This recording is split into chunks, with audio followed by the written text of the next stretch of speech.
Hello, everybody. Even though it's just me right now, we'll see how many of you all come on in. Come up, hang out, chat a while.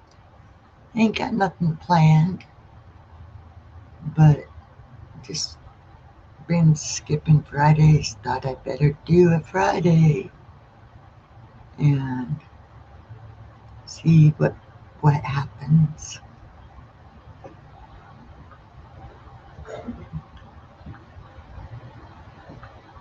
What's been happening with everybody in this big old world?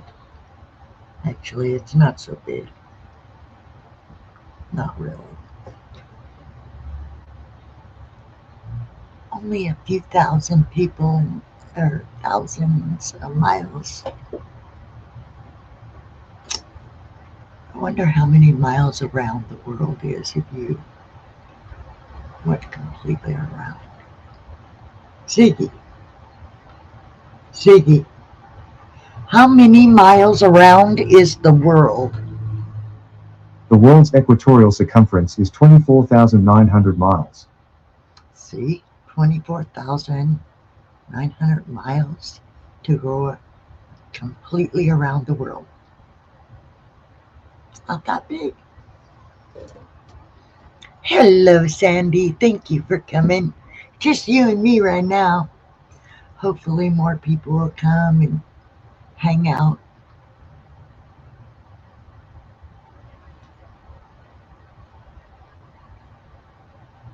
It's a long swim, yes. But I mean, all in all, though, it really isn't that big of a world. I was just curious how many miles around the world it would be, and it actually not that big of a world. It's pretty interesting there.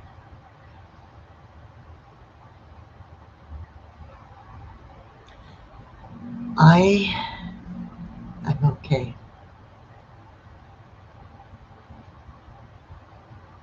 Um, Bored, and I have no clue what to do, what to say. Hoping people come up and can just hang out like old friends and just whatever we talk about, we talk about.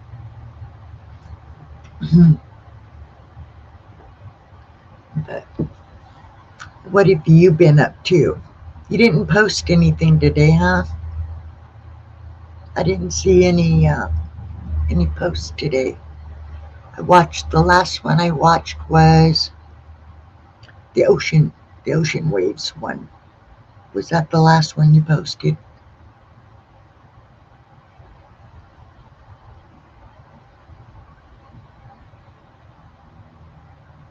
And how are you today, Sandy? Hope you're well. Hope you're not in pain of any kind.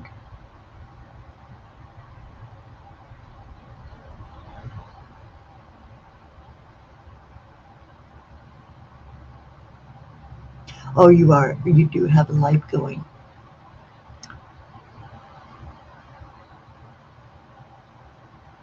Says we got six in here, but nobody's saying nothing.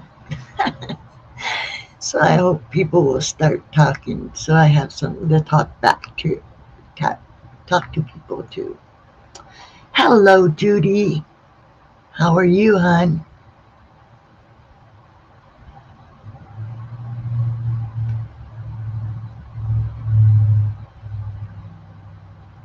What have you been doing lately?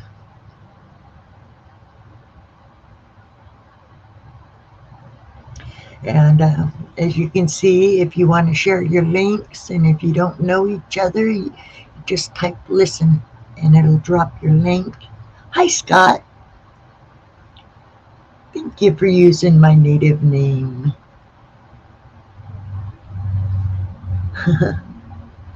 And how are you, Scott?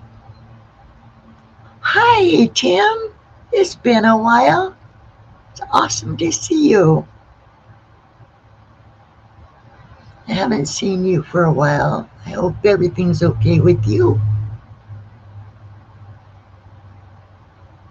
Have you still been improving on your van? Tim?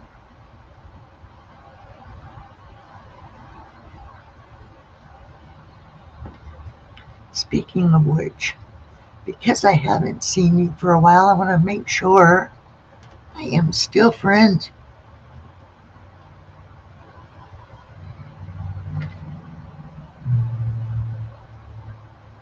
Oh, I got unsubscribed. Well, we'll fix that right now.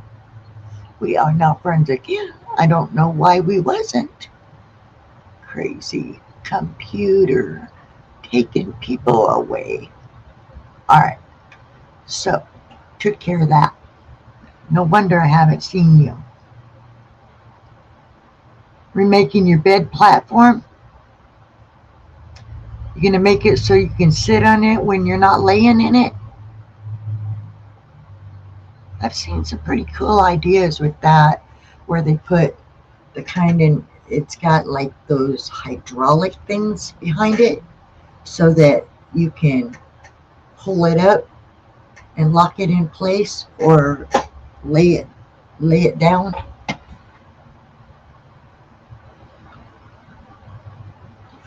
Yeah, I'm doing okay as far as the friend count, but could be better. The struggle is the hours. And I understand I'm not the most exciting person in the world. But yeah, working on those hours.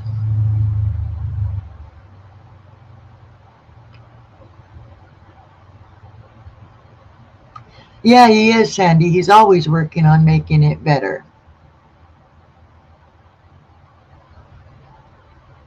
Yeah, that's what I was thinking. I seen a bicycle camper that they did that inside the bicycle. Not a bicycle. Yeah, it was a bicycle camper. The guy took a trike and he took cardboard and styrofoam and a tarp, like a camouflage tarp, and he totally enclosed with a plexiglass for the windows, and he totally enclosed the trike. It was so cool. And then he built a bicycle camper the same way with cardboard, styrofoam, and a camouflage colored tarp. And it worked out pretty well. I mean, they were totally enclosed and boy, lightweight. But then he was trying to ride it in the snow, and went to take a turn because it was top heavy. Over it went. Anyway, thank goodness it went on the side that he didn't have a door that opened, the side that the door opened, but when he went to try to climb out of it, he stepped on the plexiglass window and it broke, so he had to replace that.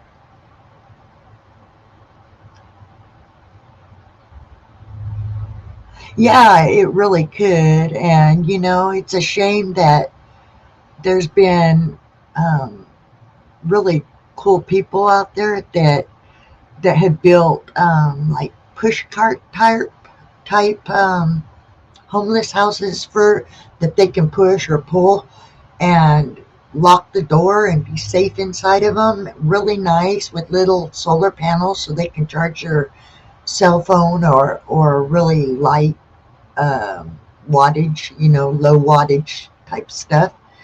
And they get the city or whatever will come in and start taking them away from these people.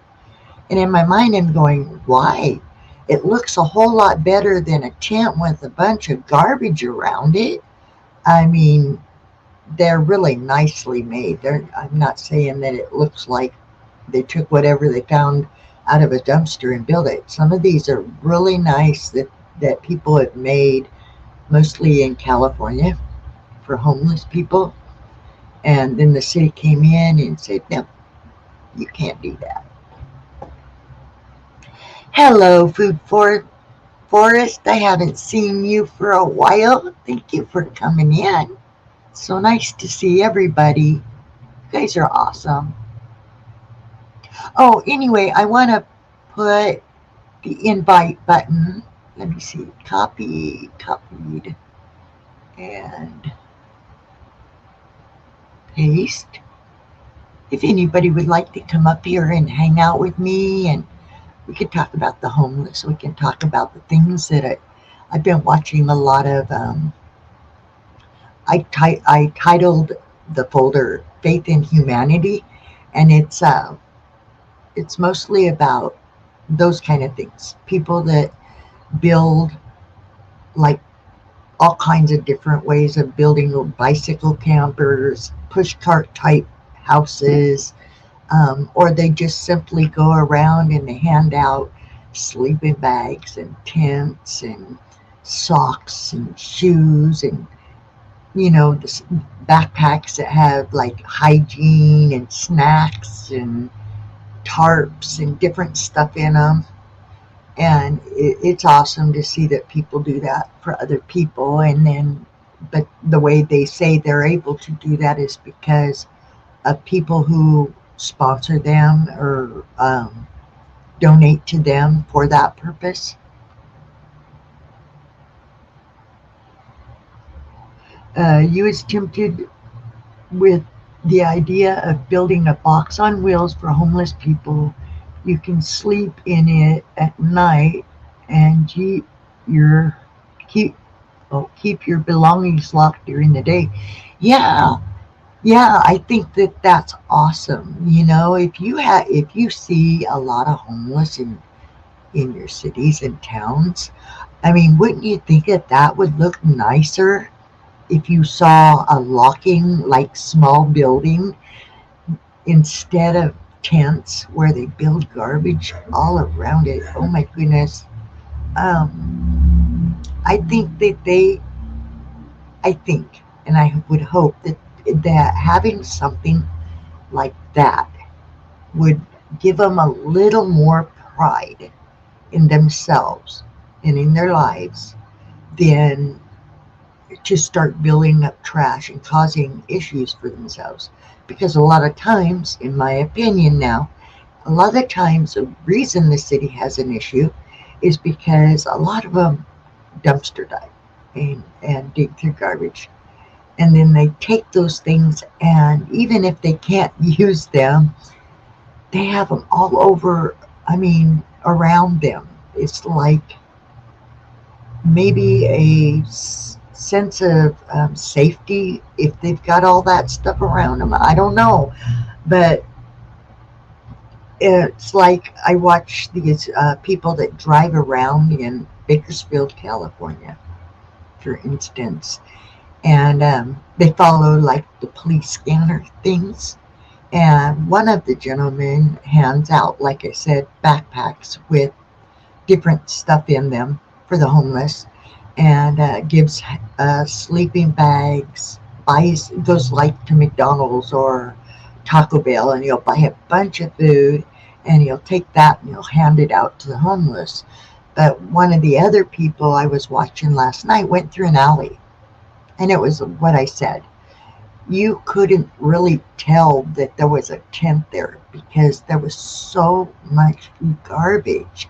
I mean, just rubbish, clothes, and garbage around the area and around these people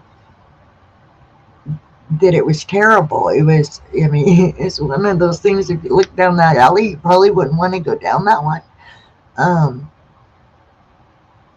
Hi, Sarah. Hi, Dada. I'll see you. Uh, yeah, I think that would be an awesome thing for Tim to do, Sandy. I agree.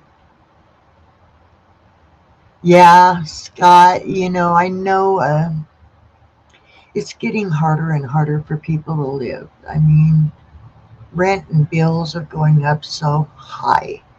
Even if you have especially if you're a low income and you have an income, but you're low income, if you're on disability or anything like that, it's getting to a point you can't afford to live in a house. You really can't. It's terrible. And let me drop my link and this time pin it because I forgot. All right, let me pin it to the top. And anybody is welcome to come up here and hang out with me and we can talk. I mean, it's easier to talk with people on the panel. And yeah, everybody drop your channel. If you don't know each other, drop your channels and check each other out.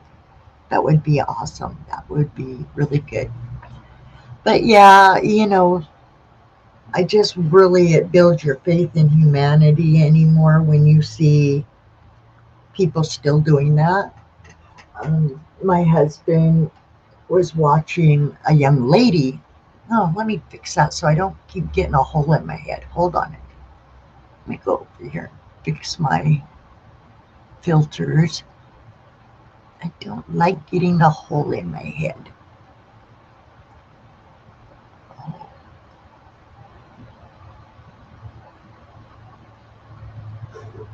I'm either going to have a hole in my head or I'm going to have a funny screen around me. Probably a funny screen around me is better than a hole in the head.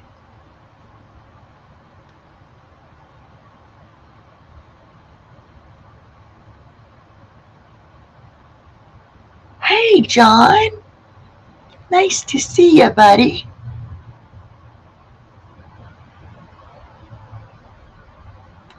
How are you doing?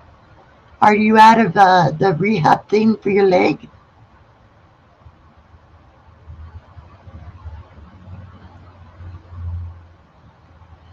So I hope somebody will want to come up and hang out.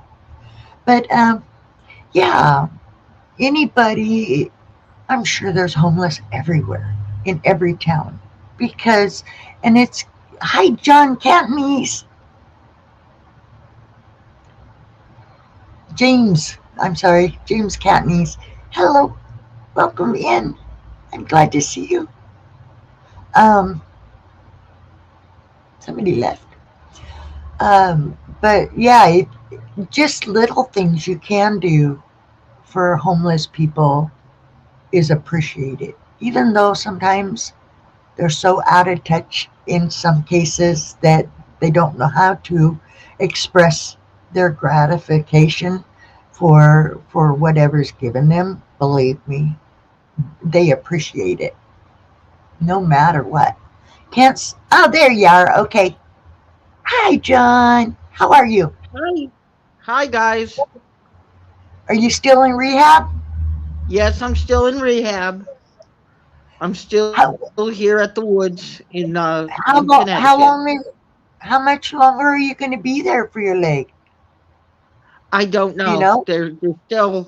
They're going to be sending me to the wound care specialist and all of that stuff. Oh Right. well, I'll pray. I'm praying. I'm praying.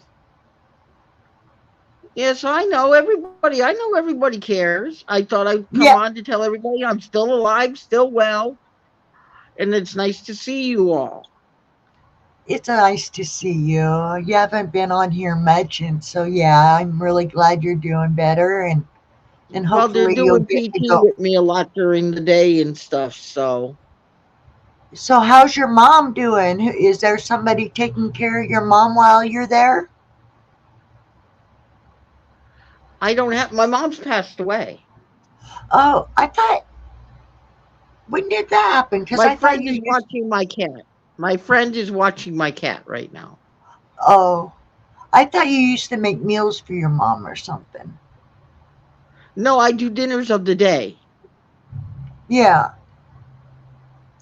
Yes, James and a says lot it of takes a a lot while. of the old recipes come from my grandmother Yeah, that's where I got and my also my mother. chowder.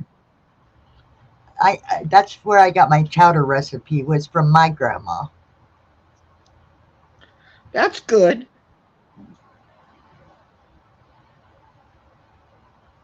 So how's everything been with you, my friend? Boring, boring. And you know what? Really You're not. right. It's getting tougher and tougher for us. You see, Yeah, we all got our checks went up this year. yeah, Okay, you know how last year my check was like $1,406. This Yeah, year it went up to $1,451. yeah. We By all the got a time you little bit pay of a your rent, raise.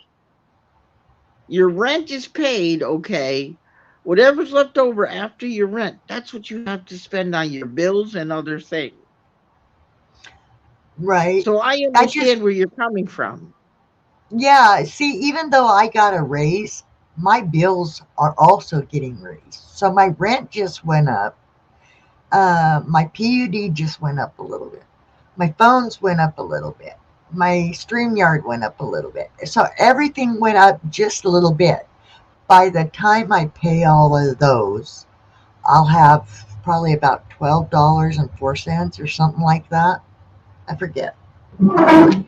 I have a book where I budget Always because write down your whole thing in a book, because I then do. you know, you did like I do. Yes. Let's see. Uh, $4.04.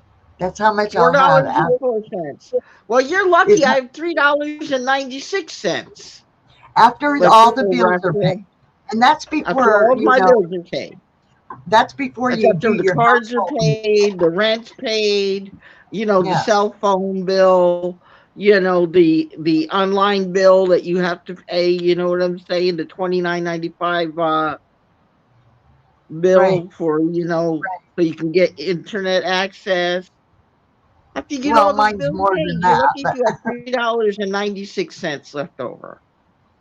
It's yeah, crazy. well, yeah, and that's after all of my bills are paid, and some of my bills are budgeted, like the PUD. I'm on the budgeting thing because of my low income, so it's a set rate. You know what I mean? Unless the bill goes higher, then they raise it a little bit. Like it'll go from 120 sometimes all the way up to 160 sometimes. Just depends on how much PUD you're using. Good evening, Dollar Bill. What Will. is a PUD? I never heard of that before. PUD, the Public Utility District. Oh, okay. Your And lights so, and your gas. yeah, not gas, it's just the electricity for me. But then I have to pay the water, which is runs between 56 to 60. Huh? Oh, leave me alone. We're talking about this. Anyway, my husband's in there going, quit whining. But, my point is, even though you got an income, I mean, I'm making it because I have a husband who covers the other stuff, like the household needs and if something breaks, he gets it Well, fixed. That kind of basically, I do it all alone with one right, check. right. And I just pray every month that the Lord bless, Yeah, that the and Lord everything wants get me to get paid. through. Yeah, Once all the bills are paid, and I could go, whew, you know, if I could just yeah, make it, and then, it's that way. Like I pay my rent. I had to pay my rent electronically because I'm in here now. You know what I'm saying? That's costing me $7.47 right. to But my pay my my rent point bill. is, there's a lot of senior citizens that are, really low income. They don't get the thousand and that high, and they're trying to make it. They might be single and trying to make it on their own. And Why do those are you the think a people, lot of people on disability, okay, go looking for a boyfriend or a girlfriend to live with? or they become homeless. So a Yes. lot of the time, the homeless is simply because they can't afford to live in a home, even though they've got Or an in income. an apartment because the apartments are too high. Right. For a studio apartment where we live is over $1,000. Well, I'm luckier than that. Heat, light, and gas is included in my apartment where I live in Waterbury, and the landlord only went from 700 to 780. So now I pay, because I pay the rent electronically, I pay $787.47 to Right. pay the bill electronically, because I have to pay with my card. They put that fee on for the card, that $7 and change. I'm Yeah. not whining about it. I pay it because I want to keep my home. I'm smart. See, Food Forest says cave is free, hide it. 2 goats, 3 chickens, fine, deep spring, rocket stove, uh-oh. save I your was seeds. Yeah, long time ago, I was in St. Vincent de Paul's. I made a vow that I would never go back in the shelter again. I have friends of mine that are still from the shelter at St. Vincent de Paul's. Okay? That I still talk to on a regular basis. And they're telling me it's hard to find rooms, cheap rooms for rent, because our town doesn't allow people to do rooming houses anymore. really, James. James is living in a camper now? Yes, What? Oh, I'm sorry, James. I but know actually, it's, people who are living in campers and things, they're not considered homeless. They're not considered well, homeless yet. You're not. Did you know underneath the federal guidelines now that if you live in a RV or in a thing, you're not considered homeless. You're considered a mobile. You have a mobile home. yeah, but it's still, you mean, if you're not paying to park somewhere and you're not paying for PUD and you have to move your home every few days. I think it's every 3 days up here. You can only park in one spot every 3 days, and if you park longer than that, you're getting a pink note on your windshield. So you got to I'm find a not talking new. about that. I'm talking about the people that like to go out to the desert all the time, who stay out in the desert and Yeah, all of like Roy those and things. Becky. Like Roy and Becky. Yeah, Roy and Becky, Nomadic Fanatic, all those guys. They don't know Yeah. how good they got it. But I found out that if you put it in, as long as you have your bank, your stuff going into a bank account, that's considered an address for you. It's just getting Right. mail is the tough part. Well, that's when you have to And get a PO box and be able to get back. If you're like leaving the state where your PO box is, you better plan on getting back there at coming a back. certain amount of time. And then everything has to be on electronic payments anyway. Right. That's true. That's true. But sometimes, like if you're getting, I guess if you're getting insurance or an ID or anything like that, you have to have an actual address. You can't Yes, you use a do. PO. You can't use a PO box when you're getting something like that. That at least that's what I believe I was told. You have to have an actual. Hi, babes in Toyland. An actual physical address for those things. Yes, I know how that is. All right, sis, I'm going to let you go because our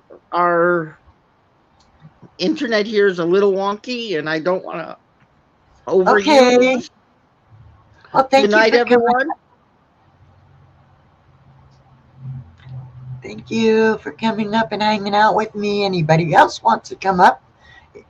The link is pinned up there at the top of the chat, and anybody's welcome. And you can hide behind your avatars. I just need to see you when you're in the basement so that I can verify you with the 3 dots. So I guess I don't have to see you, but just give me a minute to verify because people's avatars and channel names have been stolen and used, even my own. So you guys be careful. If you think it's me, check anyway, because I've gotten my avatar and my channel name stolen. Yeah, we know you're about your cave, did I?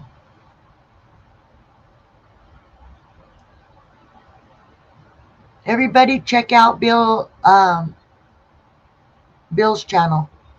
Bill will. You don't have to show your face, babes. You can hide behind your avatar. But yeah,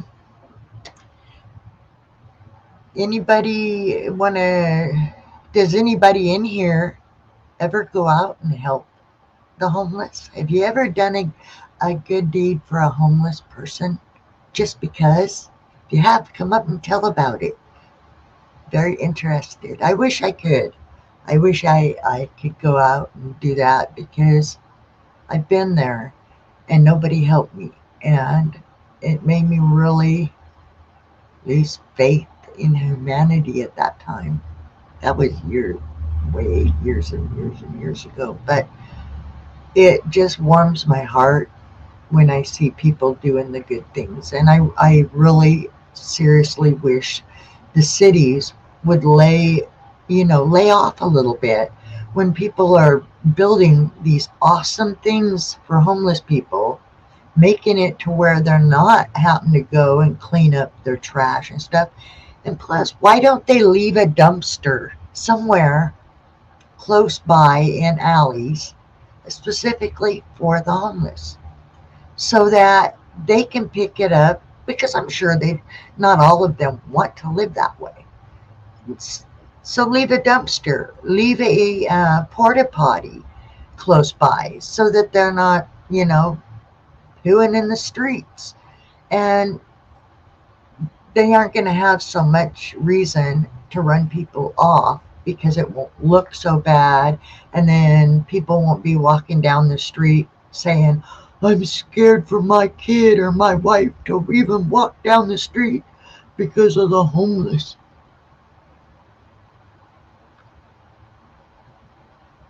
Yeah, Judy, that's awesome. That is awesome. Make sandwiches. Hi, Stacks. Yeah, handsome voice W. How are you?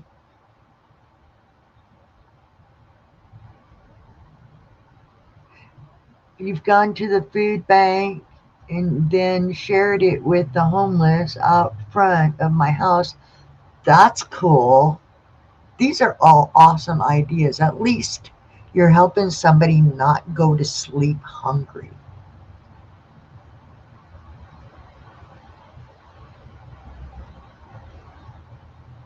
They can rob your house if they need supplies, Sarah.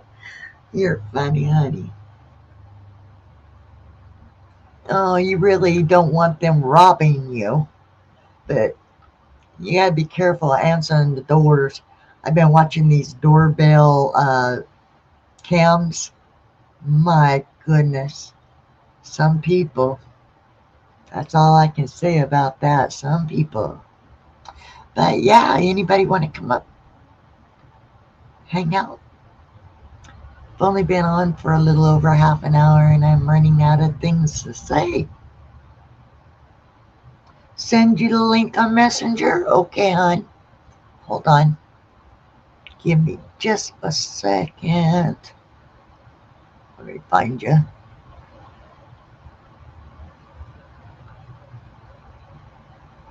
I just sent it. Did I?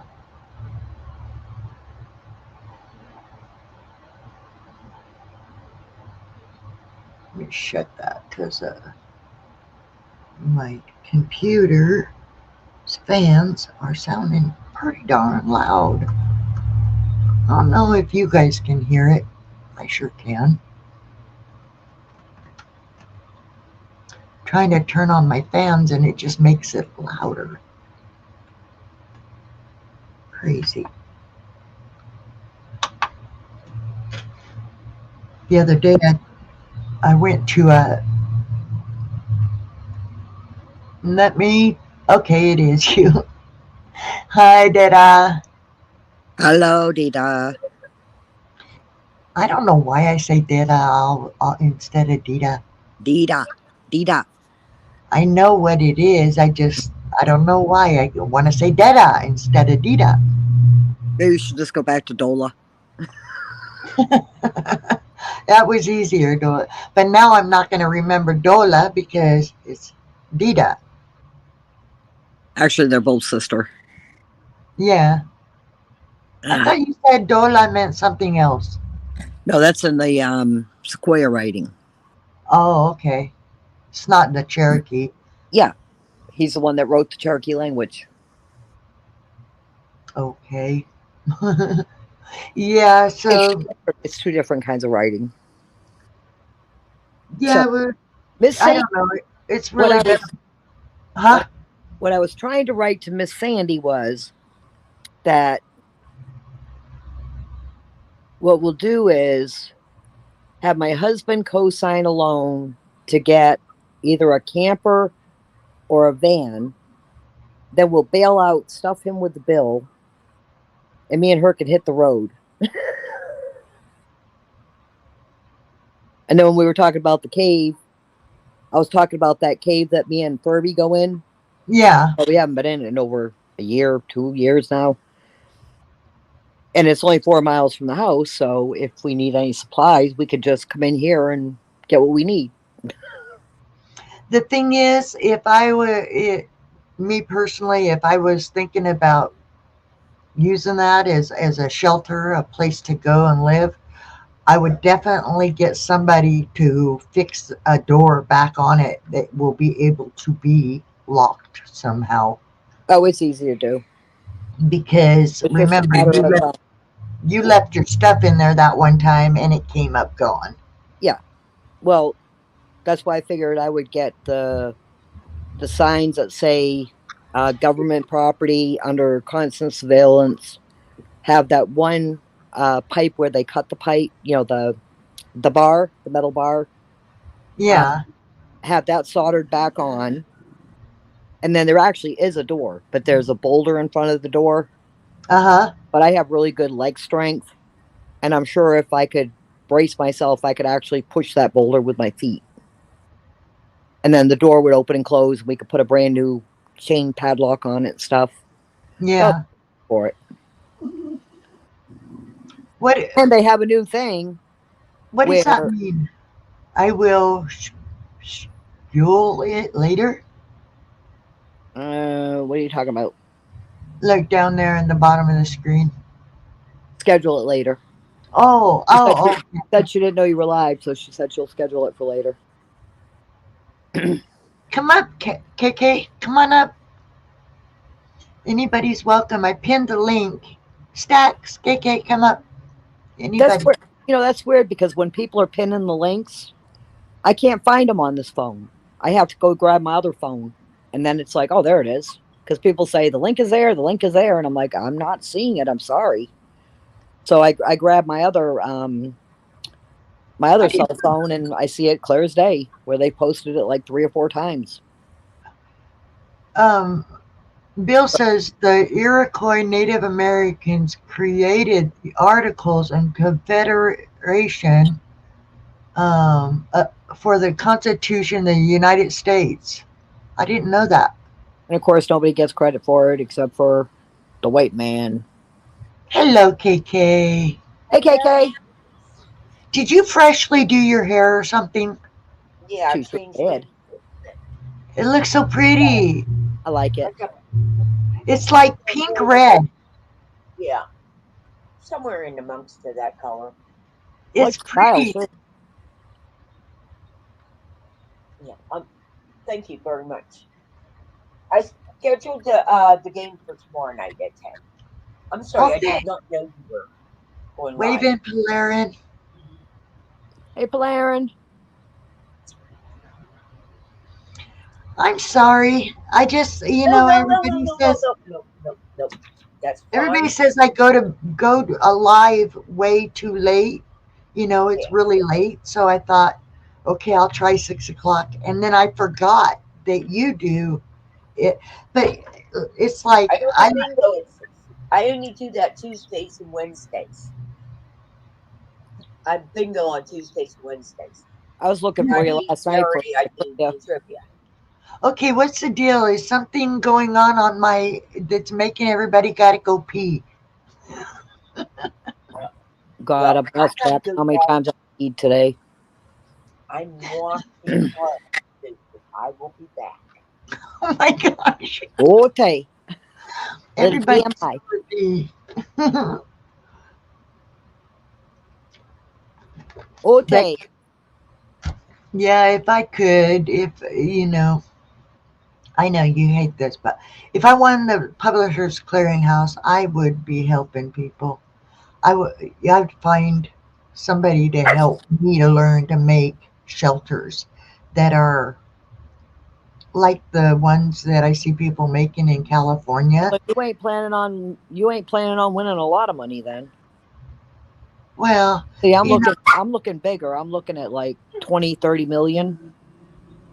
you know how Then I many. was gonna do that was actually like one of the first things I thought about doing with money. Mhm, Well, first thing was, which I'm sure it's not gonna matter at this point in his life, but I was gonna buy my brother his own house, pay for it outright. Uh, uh, See if I could bribe my niece by buying her a house and getting my mother's turquoise ring back from her in exchange. And then I was going to build a homeless apartment building, rent free. you gotta be careful with that one though. And I hate But to say it, you but get like that. not all homeless respect that kind of thing given to you because you have issues with hoarders. Some of these people just can't help themselves. They can't help themselves. They're Well, really. that's why I kind of wanted it to be a place where there was like a clinic or something close by. So, like free medical care or, um, mental health care, stuff like that, or at least get them signed up for some kind of insurance. Have a couple rooms that are specifically like a clinic type room that Yeah, once a month the doctors could come in and people will know at this time of the month or a couple times a month or whatever, go to this room in the same building and tell the doctor what the issue is, be it a medical doctor, psychiatric doctor, um, yeah, exactly. have a manager that is trustworthy that will periodically check the rooms and make sure they're not being hoarders and causing infestations of Well, bugs. um, I really don't want to say his name on this channel. Um, the young English kid, well, Scottish, Uh-huh. he's Scottish. Um, ye of little, the saying "ye of little," and then the Yeah, last word. That's his yeah. first. I would be wary of somebody like him, that's putting his head through doors, and ramming holes in the ceiling with chairs because he thinks that's content for his channel. Hmm. Right now, he's wandering around absolutely messed up on heroin, and he's trying to commit suicide. He's been trying for 2 days, Oh my goodness. and See, and he actually passed out. He was in a motel or something, but he was live streaming. He played a recording of an argument that he had with his parents, mhm. and right after that, he kind of put his face towards the camera and pressed the button that makes it, where it'll play what people are saying in the chat. Mhm. It's like an audio thing that it'll say like, quiet listener said, and it'll state, whatever you commented. Yeah. And then all of a sudden he just, bam, went back. I mean, just straight back, hit the floor. And you could actually hear his head bounce off the floor. Oh my goodness. And today he's out wandering around. The police actually even confronted him. And he said straight to them, "Leave me alone. I just want to die." And they were like, "Okay." And they Right. left him. They put him in a taxi and sent him on his way. Yeah. See, but and I think that those are very admirable ideas. Bill was saying that if he had the land, he had a big piece of land, he would put porta potties and Yeah, have. exactly. But the Down thing there. is, not all. It's I say this all the time. Not all people are good people. Okay, there are good people in the world, yes, but not all people are good people, and so you gotta weigh the risks because you're spending a lot of money on this property, be it an apartment complex or a piece of land, and now you can't discriminate, okay, who you let in there because they're discrimination laws, and so now you're letting people in who have no respect for that property. Um, like I Well, said, I gotta kind of disagree with you there because there's a place in Pennsylvania, and it's a particular street, and that's like where all the drug addicts live. uh-huh. And these people, these are the ones that are taking that zombie drug. Yeah, But even as messed up as they are, and they're living in tents and everything, late at night, as strung out as they are, they're cleaning up all of their mess. They're picking up dirty needles. They have a place where they can go to dispose of the needles and stuff. right. They pick up trash. Yeah, like I They even said, pick not up, all of them are bad. Not yeah, all of them are disrespectful. Some, I mean, and I have seen homeless go up and down the street and pick up garbage. But then you've Well, got these but others there's that, regulation. I'm sorry. oh, I wanted to jump in here. go ahead. You can have regulations for what type of homeless people you want to come in too. You can make it that your building could be just family oriented. You know, have it be that, or it's just a female homeless place or a male's homeless place. yeah, Um, yeah, like male dormitories, female yeah, dormitories, families. and you can make We you actually can have one of make those it, here in Alabama. yeah, you can make it that there is no, certain things that can happen, and that, and once you have lots of cameras and guards there to watch it, that's what it is. But it's given back, and you get a big tax deduction from it too. Well, I wouldn't even care about that. It was just, I mean, look what Well, I did with the money that I did, the lawsuit that I so did the with, money circulates, is what I'm trying to say. yeah, But see what Bill is saying. This is what he's dealing with. Out, he says he lives in the heart of homeless central, and there multiple facilities, and there are still homeless people on the streets. well, yeah, Yeah, because they're not trustworthy. They don't feel like they can trust anybody.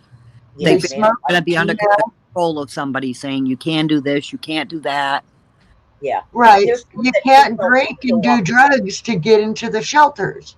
And I understand that because usually, they freak out, they get too high, they freak out, and they go off on another person who maybe isn't doing that. And that ain't fair to that person to be put into harm's way because of the people. It's like I said, it's a cross 22 Y- when Yeah, you're that's doing Oh, those things. that's it.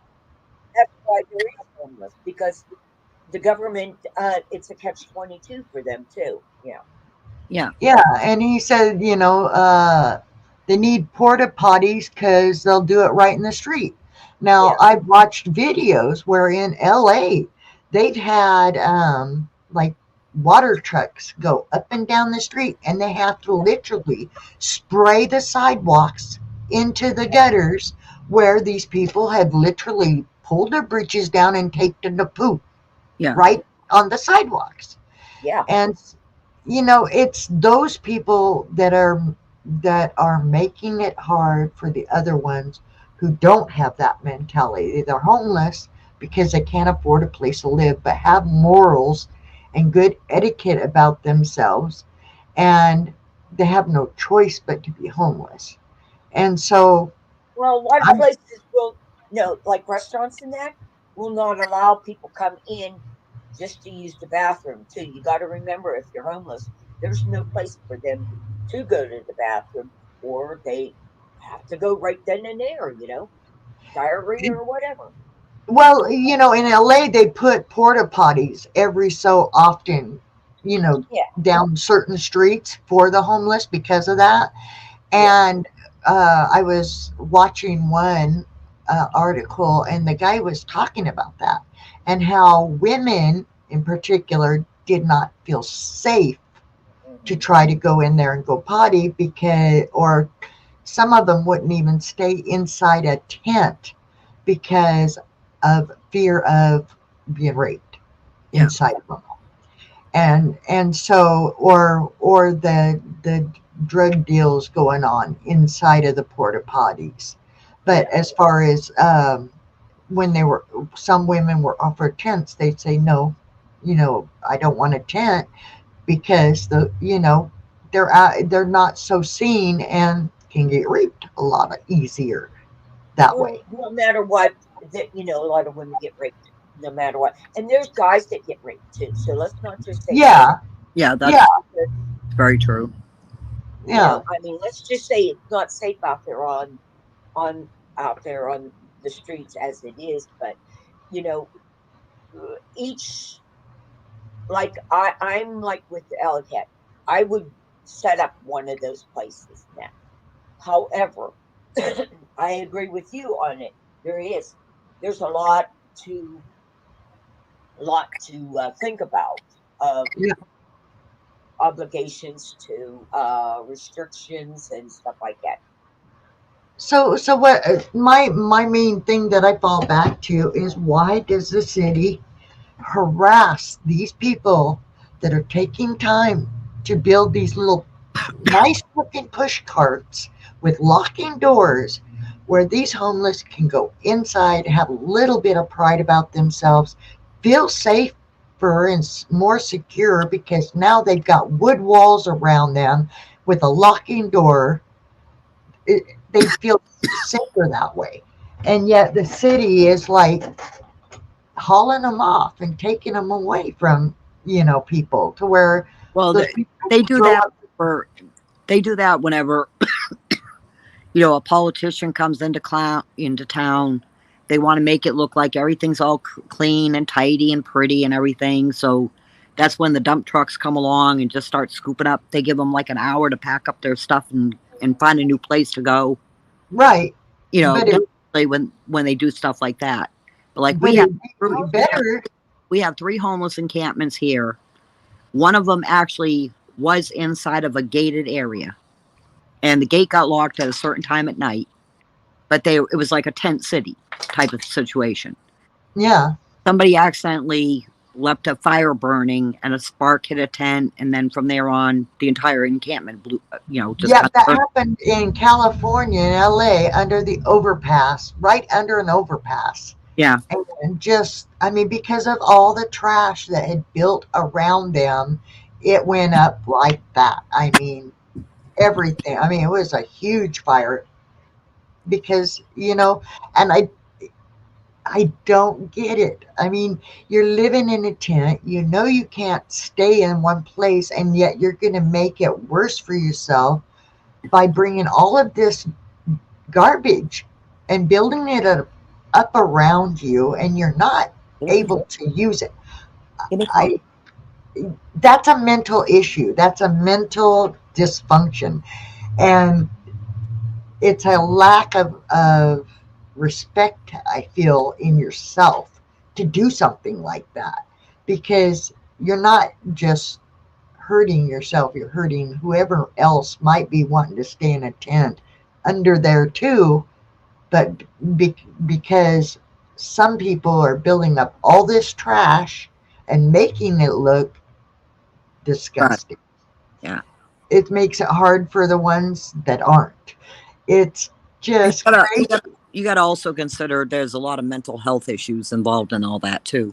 Yeah, So that you got somebody, all right, like my younger brother, for an example. He was basically homeless, you know, living on that guy's enclosed screen porch. Exactly, Sandy.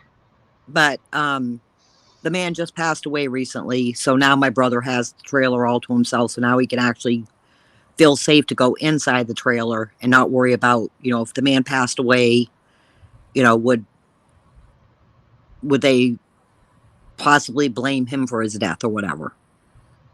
But I do have a niece that lives in the same trailer park, so she's always keeping an eye on him. What I never understood was the rent's only $575, but this man was charging him like $700 and something a month to live on the porch. It's crazy. I mean, he needs to find his own little studio if he can. No. Down in Florida, they're about $2,500 a month for a studio.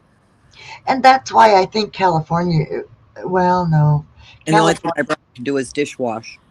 It's the cost of living. It's like the difference from here in Washington.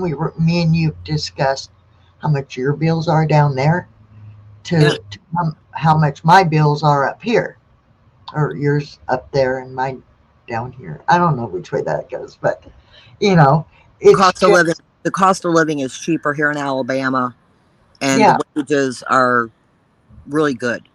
Yeah. But we do still have a lot of homeless people. But we also have a really bad drug problem here. Yeah. If we have it here, I don't see it so much, the drug problems. I mean, I do see it, but it's not like really bad, like when you go to a city. Like if you go to Seattle, you see it a lot more. If you was in Seattle, a lot more homeless. I mean, the bigger the city, it seems, the bigger amount of homeless you find. The smaller the cities, not so much.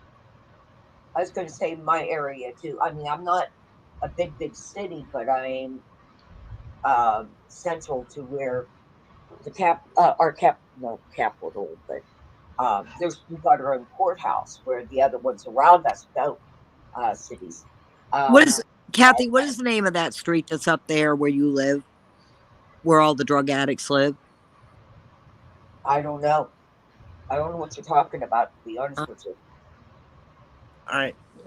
Hold on. I'm going to grab my other phone and see if I can find the... Yeah. Like I said, there is not... if there's homeless here in my hometown, what did I want to say? I don't see it because they're very particular there. Right. They get run out, most likely. Right. But then again, there are people that have been offered a place to stay. And when I was homeless, I met more than once people that I said, if you could get a place to stay and you didn't have to worry about it, would you take it? And they said, no, I wouldn't. I am homeless by choice. I like the freedom. And so some people choose to want to stay out there. Yeah. They don't want the hassle of making sure you have money for the rent and making sure you pay utilities and all that. You got to understand, to a lot of people, that's a lot of work. And it was a lot of stress for them. And when they got to the point of stress, they just gave up and just wanted to be outside. Now they got the freedom.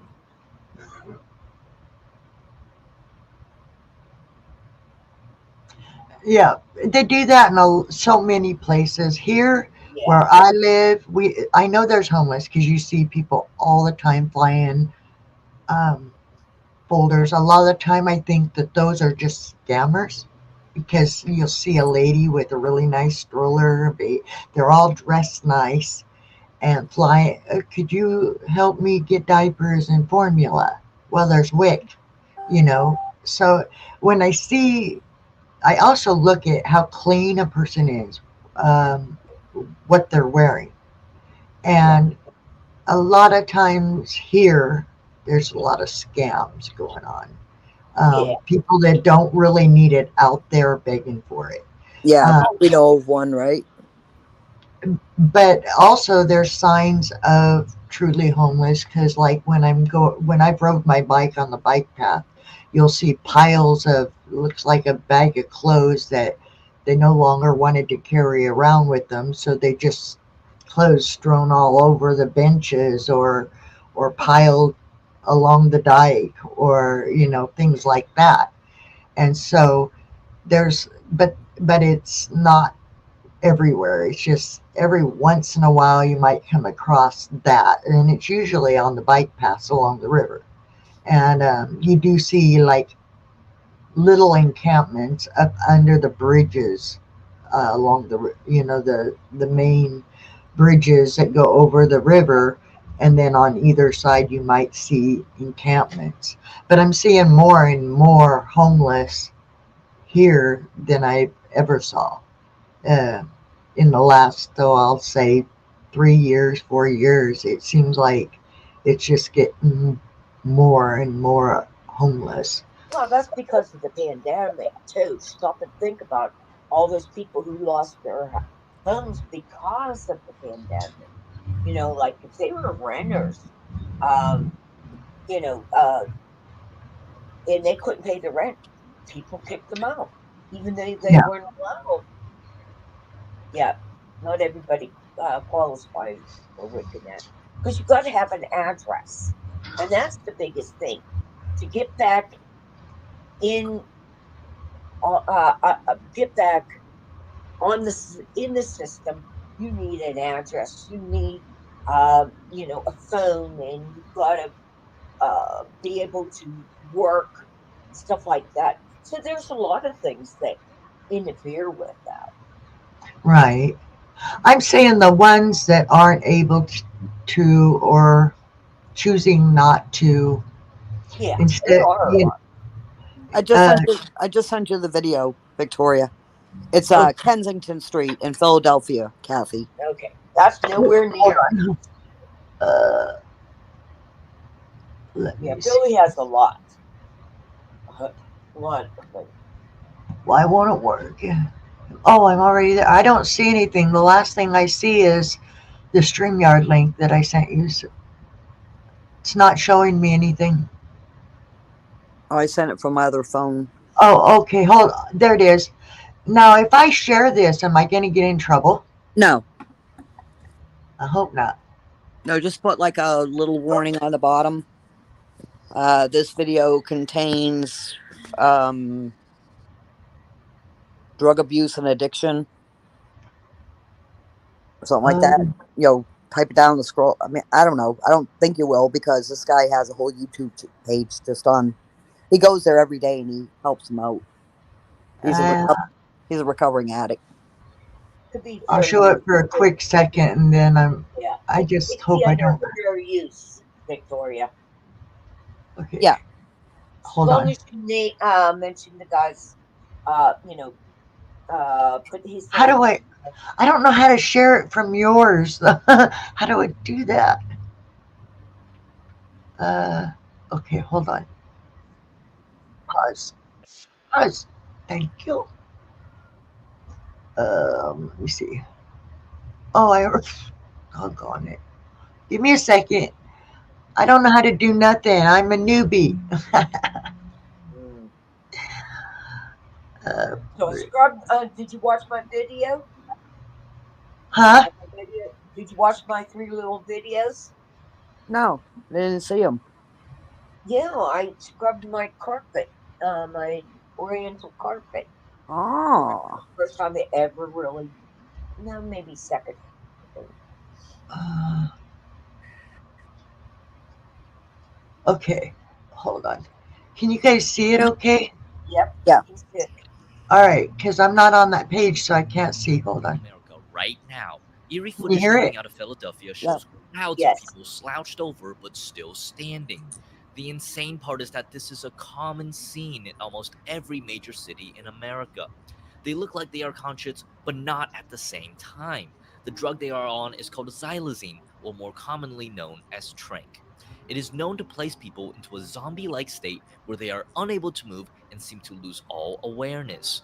People using the drug are put into a complete trance and can be seen walking around like an animal. The drug causes infections of the limbs, which most commonly result in amputations. It has been described as being so addictive that even a single accidental hit of it could get you hooked. Trank is now in about 90% of Philadelphia's drug supply and can be commonly found in low-income areas of almost all US cities. You can walk downtown right now and most likely see people like this. A zombie drug is sweeping through America right now. Okay, it's repeating Yeah. now. Wow. Hi, Belt. Let me see. Sandy's saying copy and paste it. So Yeah. copy and paste it in my chat or copy and paste it in my about. Copy and paste it to give that person the rights. I mean that So acknowledge put it in my chat or put it in my about. put it in your chat. Okay. Well, the chat disappears after you shut your stream down. Yeah, but you mentioned it. Oh, yeah. You mentioned it. Stop. You can put it in afterwards. The link for. They call it alligator over in the UK. And I was like, when they were describing what it was, I said, oh, they call it trank over here. Yeah. Okay, so I copied and pasted it in my chat right there. Yeah. Should I also put it in my about? Yeah, I would mention that. You use that Okay, video. hold on. I never do it, and I don't care. You want to take my channel? Bye, channel. I don't want to go through that again. No, thank you. Hold on. My live here. Well, you built your channel back up a hell of a lot quicker this time than you did before.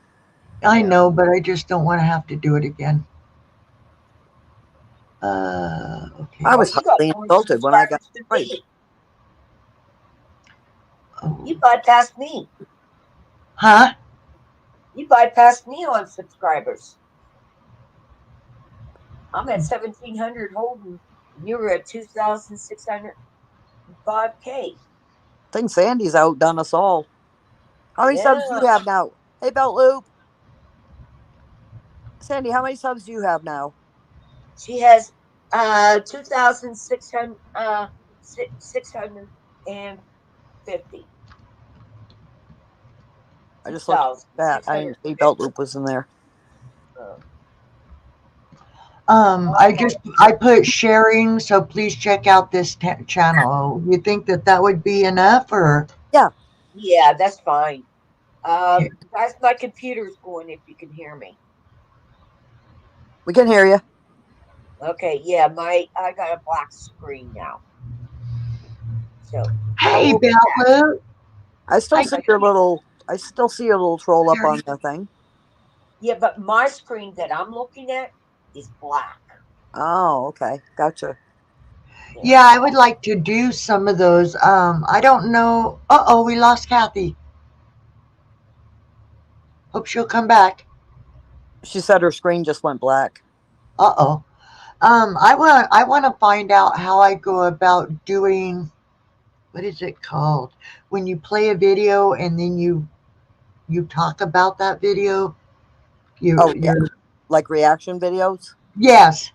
I want to do reaction videos, but I don't know how to go about doing it and you can play it. You can play it for, like, if you're reacting, say you're doing a music reaction video. You can play a portion of the music, then you have to stop and, like, either just like do a big sigh and go like, oh, this song is touching me so deeply, and you have to talk for like 2 minutes, and then you can restart the video.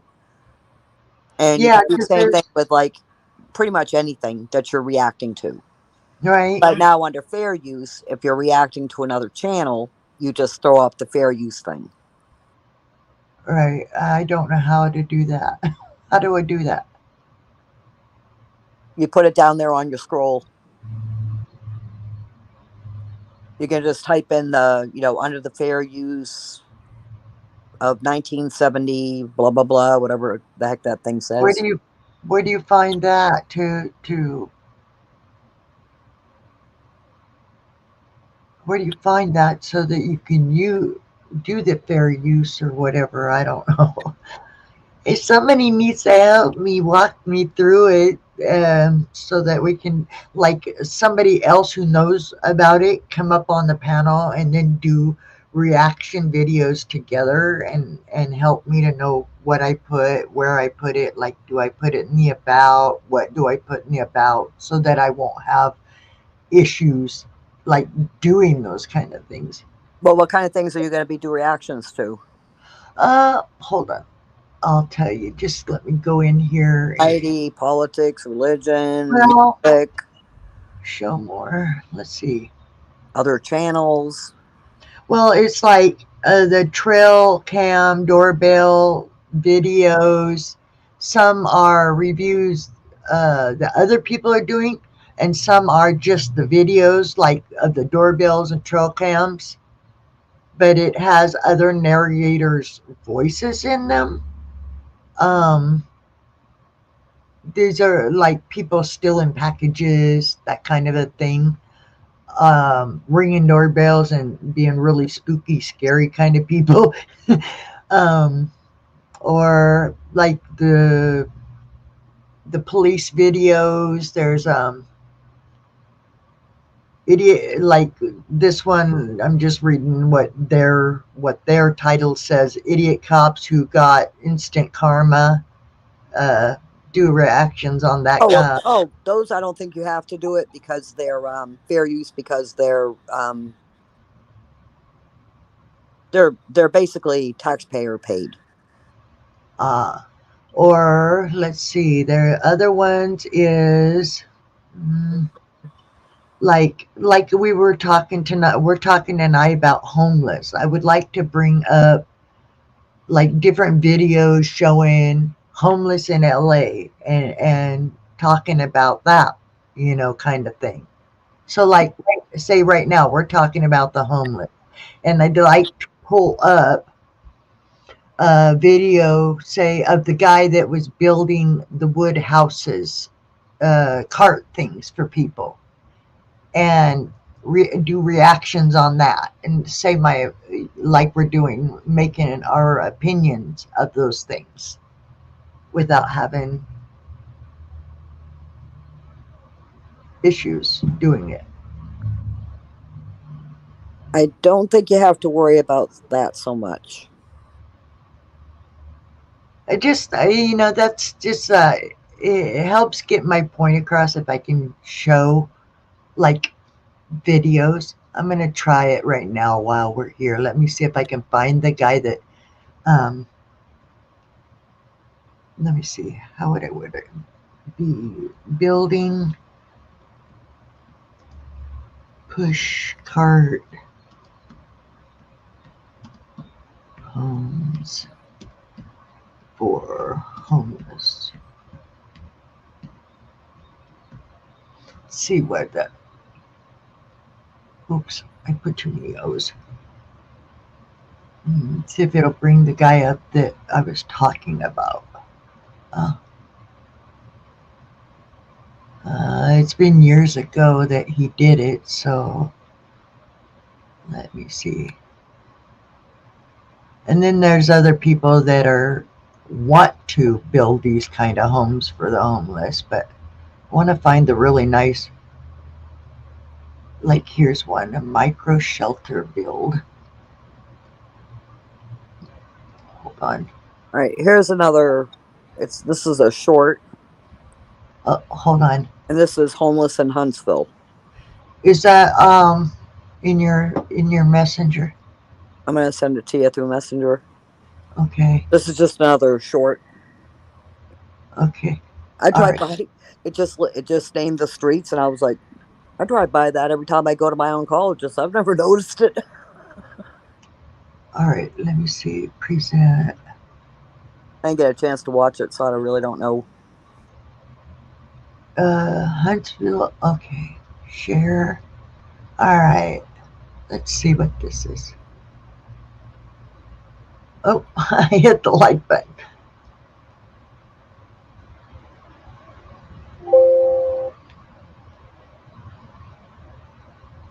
See, there's garbage cans that those people are able. That's a good idea right there. Put the garbage cans out, and a lot of times they're going to throw the garbage away if they have a way to throw the garbage away.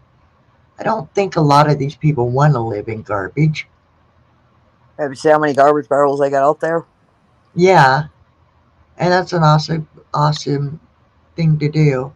And they've got them all up and down that street, so on both sides, which Yeah, the is problem is somebody bought the property and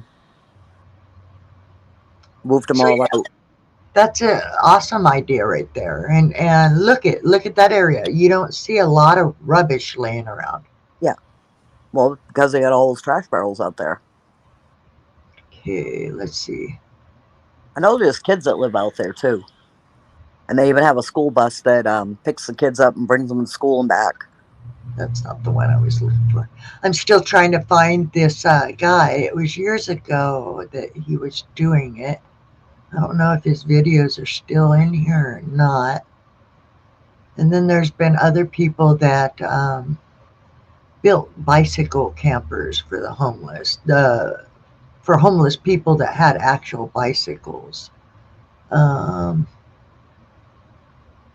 Yeah, there's lots of encampments, but even those are at risk sometimes. I've seen, I think this is the one. It's through Insider, the Insider edition, talking about it. I don't know if I should show that one because it's an Insider. Let me see. I'm still looking for it. Might take me a minute. But yeah, and a lot of people are making efforts to do stuff to help homeless. And then you have other people that are putting things that are very mean, like spiky, where a homeless would sit, they're putting Yeah. these spiky bench things so that they can't sit there no more.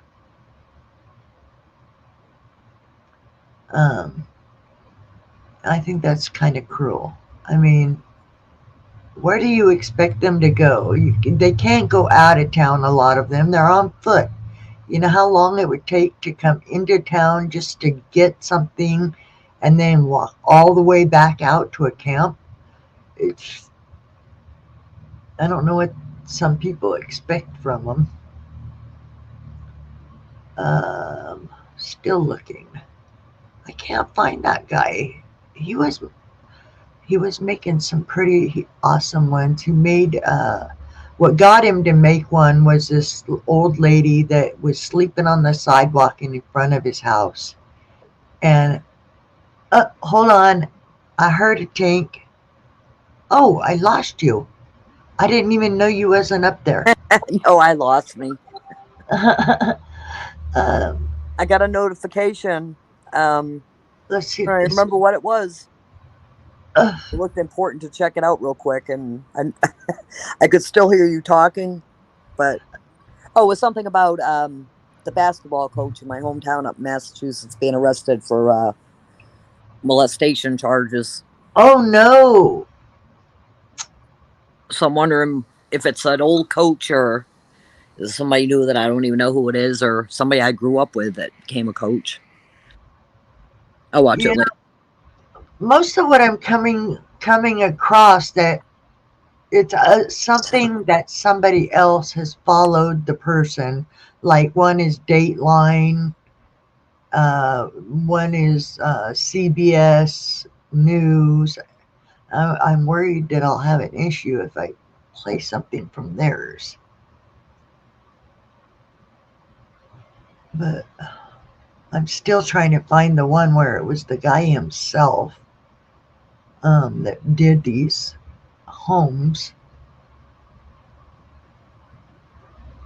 Are you still up there? Yeah. Okay, because I'm not looking, so I couldn't tell if you fallen out again. Let's see, what's this one? Let's see. let me pause this. This is, let me highlight this,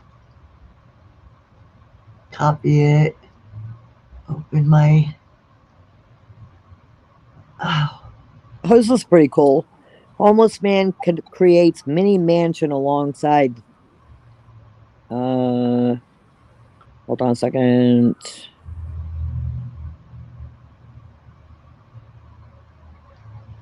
paste, because I want to share this. Pacoima Freeway. All right, let me get to where it's up. I'm not sure what this is. We'll do a reaction on this one here. All right. Present here. Share. Can you see it? Kind of. Just give it a second. It'll show up on my TV set. Okay. Can everybody in the chat I can- see? Hi, Colette. Welcome. Sorry, you guys. I'm not meaning to ignore you over here in the chat. Oh, it's pretty cool. Portable house for the home. Yeah, let me get it started here. Play. Is actually an old aluminum bladder. This is actually, see, the base is actually an old aluminum bladder that's been cut into sections that fit. And then you've got plywood, 2x2s. Then if you look inside, the inside is all lined with rigid insulation that's mirrored on the one side to help attract the heat. There's a small camper in there, and if you want to stick your head in for half a second, you can find out how warm this gets. And then there's a little camp toilet in behind. And then this folds down into a bed, and there's a storage shelf up on top. Yeah, could you imagine how much a homeless person would appreciate that? Oh, yeah. Especially if you put something like that on wheels that they can just push it around with them. And then, they're not staying in one place, and, they're less likely to build up trash around them if they have something like this on wheels that they can just push around and take with them wherever they're going. And it's got. I can relate a little bit more to this than I can a 30-story apartment building. Because when I walk into a 30-story apartment building and I'm dealing with a population in that building that's 10 to 15 times the size of the village I came from, that's, a little bit of, again, that's another sort of setback where you're becoming overwhelmed. City is just finding out. So we're sort of going, surprise, guess what we've come up with? And our concern is somebody's going to sit there and immediately look for everything that's wrong with it, rather than finding out how they can use it and build on it. It's the way that. Yeah. So, I got a good point there. Find a way to build on that instead of finding a reason to tear it down and say, no, thank you. You still there? Yeah. The reaction of this. I'm waiting for your reaction. I think it's a brilliant idea. I know I saw it on a TV show. I think it was Two Broke Girls, where she had met the guy and they were going to culinary school together. He was living in a dumpster. He had converted a dumpster into an apartment. And he was cooking gourmet meals inside it and everything. Yeah. I'm just scrolling. Can you guys see what I'm scrolling? Or did it go away? No, you're scrolling. Okay. Yeah, I'm trying to find this one. See, this guy was building like little things out of, the boards that they put the voting ballots on and they stick in the ground. He would take things like that and build shelters for the homeless. But you're going to see things like this, see the rubbish and the buildup of just stuff. Oh, that one guy was in a shopping cart. Um, but if they have these ones like this, This is Elvis Summers. You might be asking yourself, why is he relevant to positive news this week?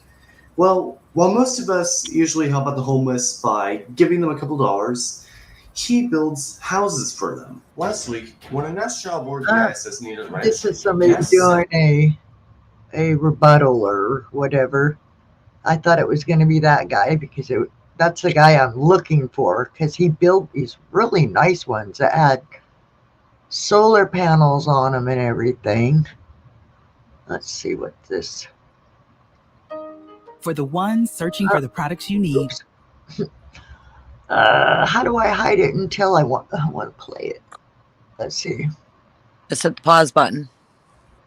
Yeah, I want to hide the screen so I can run it, get through the commercial.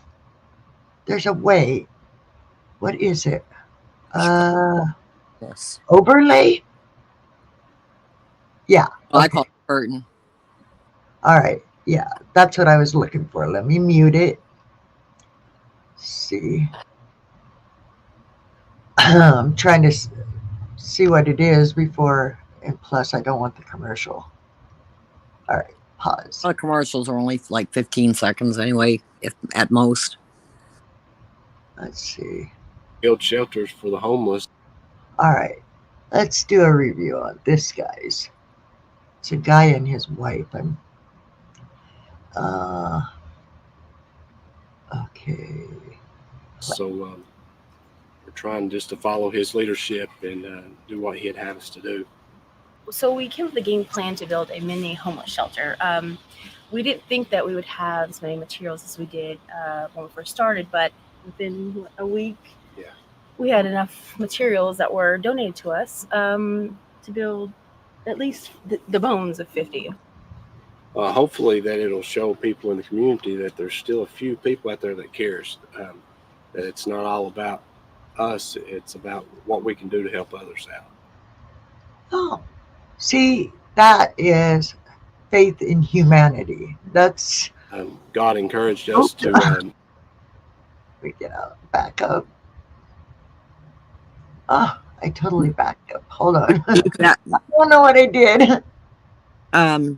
You could actually probably build those out of pallets. Yeah, and I've seen them do that, anyway, so. There's always pallets laying around. There's even companies where you can buy brand new pallets for like $3 a piece. And if you know how to measure and cut and, at least know the basics of construction. Yeah. You could probably build a lot of those. I mean, at best you'd need like a twin size bed in there. So you'd only need like a twin size mattress. Yeah. I mean, unless you've got somebody really tall, Well, even then, they know how to duck, No, I'm talking about like if they're sleeping in the bed. Yeah. Oh, yeah. Because, I mean, we have a queen size bed. And my husband's feet hang off the end of it. You might have to sleep in the fetal position. Yeah, that's pretty what mine ends up doing, too. I don't think about that because I'm so short. I'm only 5', almost 5'3", but. Well, you got a half an inch on me then. Well, I'm 5'2.99", so. Well, I mean, you see what I sleep on. Yeah. That's me, a Mastiff, Indra, and Roscoe. We all sleep on this little tiny thing all together. Yeah. I usually end up hanging outside of it, but we're learning to find our spots. Okay, here's a short. Let me see if I can share this. It's and see, this is my point. I want to know from you guys, wouldn't you rather see something like what I'm about to show you than a tent? And don't you think that these people would feel safer about their selves being protected from danger and their property from being protected from theft. Let's see. There's it. Share. No, it's a short. So can you guys see it? Yeah. Okay. Hit the little corner button there that puts it on full screen. My man got, Here, hold on. that's the My volume. man got solar panels for the house. And you know what the solar panels mean? That means you got electricity up in there. Backside too, backside of you. Okay. One right now, I got to get some both. See, I got a little man back here. You got the little the first aid kit over there and everything. So like when you're not here, how do you lock it? You got a lock for it? Come down, fat. Be there for me only. Yeah, for sure. Not keep my clothes and everything. Right. Oh, you got the whole light right there. Imagine what we can do for each other, man, if we just helped each other out, dog. Well, Rachel, man, I appreciate you letting me take a little tour of your spot, man. Periodic. So let me back up and show you guys what stop it by and check you, man. See if I you gotta need let it anything. run. All right. Keon, by the way. Who built this for you? Okay, so let's see if it'll show it further back. You just work around here, been around with. Come on, back up. Yeah, I want to show. Wouldn't you rather see this than a tent? I would rather see the lock on the inside, because anybody could cut the bolt on your, I don't know. Yeah, I mean, there's people- a lot of potential, but yeah. mainly, You know. wouldn't you rather see something like this than a tent? And look how clean he's got it around him. Yeah. Because he can keep his stuff inside. Yeah. I mean, I would much rather feel better about it. Walk and look at how much of the sidewalk isn't being taken up by a tent and a bunch of crud. You know. Yeah. So. But see, you've got people that it's not, I don't know how to phrase it. There'd be some people, even if they're in a dire situation that are homeless, that would look at that and say, oh, I live in a doghouse. You know, they wouldn't appreciate. Yeah. If somebody was really trying to give them a hand up. Then they can leave it and let somebody who would. They can leave that and let somebody who would appreciate having it have it. You know what I mean? That is true. But now, women would probably feel safer in those. I would much rather see that than let's see. I want to check out this one real quick. Let me mute it because of the commercial. Now this is he built a bicycle camper for the homeless, I believe, is what this next one is. My goodness, come on. Skip. Let's see.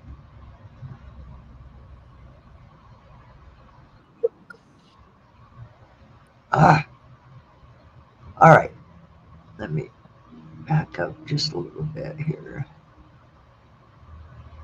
It won't let me. Anyway, let's see. All right. Here's a bicycle camper for the homeless. And after talking to him for a few minutes, I decided to build him a tiny home bike camper to help get him off the streets. So we went to Home Depot, picked up some stuff, and got right to work.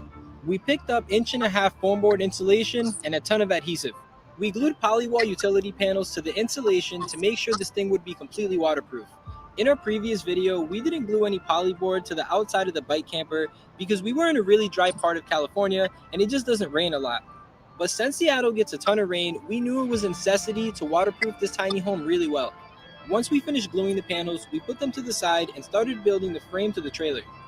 We used 2x3s for the outside frame of the trailer and 2x2s for the inside part of it. We then drilled some pilot holes, then screwed it all together using 2-inch decking screws. So I'm gonna go forward.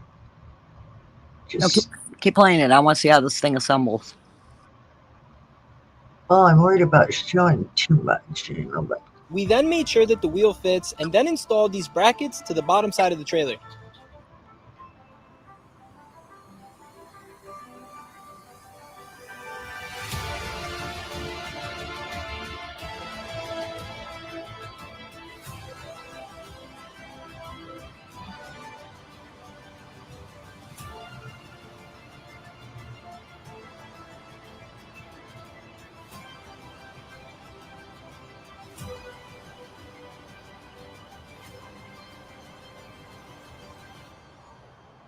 Once we finished the trailer and it passed my chariot test, it was time to cut out the foam board pieces.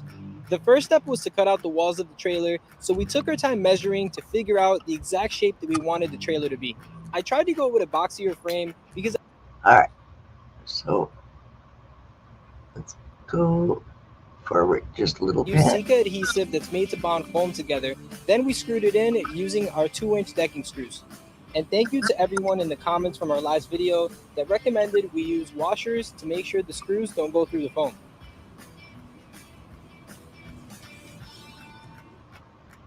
I want to copy and paste this in my about. The panel's called Builder's Blue Plate.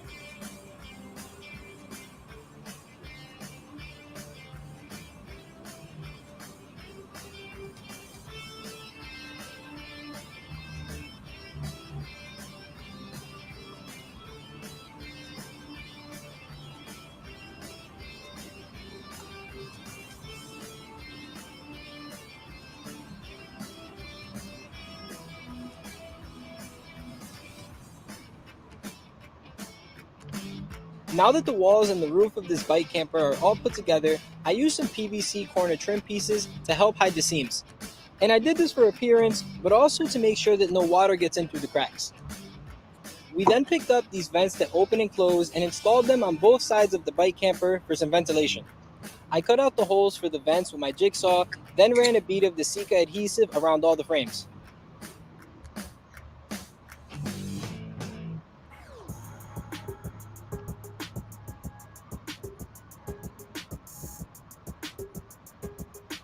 And see, you could even Now that build the vents are something. installed, it's time to build a back door. You could even build something like this, and if they don't have a bike, put something on it where they can pull it. So, you know, it applies both for a bike and for people who just can pull it around with them. You know what I mean? Yeah, doesn't look like it's expensive to build either. Yeah. I really didn't want this trailer to be heavy, so I used 1x2s for the door frame. I then cut out a piece of the same foam board insulation, then screwed 1x2s to the edges of it. That way I can screw door hinges to it. This will make sure that the door is a lot more sturdy while making sure that the trailer is still really lightweight.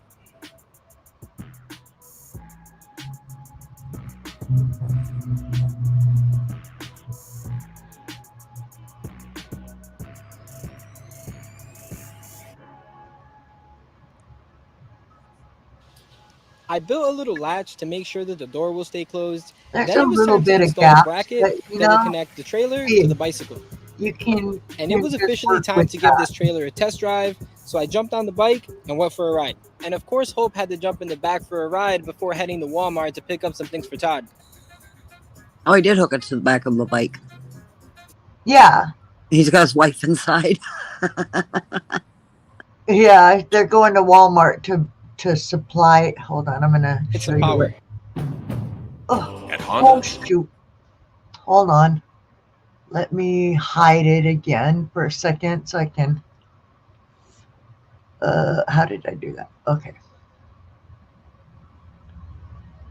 Let me see. Mute. Yeah, to his channel. Get through this commercial here. All right, so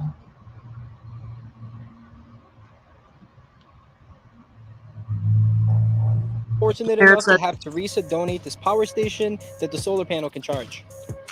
It's only a 25-watt solar panel, but it should give him enough power to be able to charge a cell phone and use the flashlight that's built into the power station. There's also a link to the GoFundMe in the description of this video.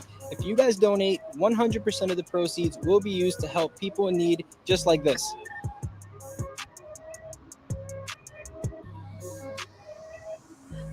those power banks cost a bit, and so do the panels. So they spend a bit of money to get the solar bank and the panel. No, I've been pricing them at Home Depot. They're actually not that bad. I wired up the solar panel to the power station, The screwed the the solar smaller panel the to the roof of wattage, the the bike less camper. they cost. But I screwed the Yeah. solar panel through the foam into a 2x4 to make sure that it'll be nice and secure.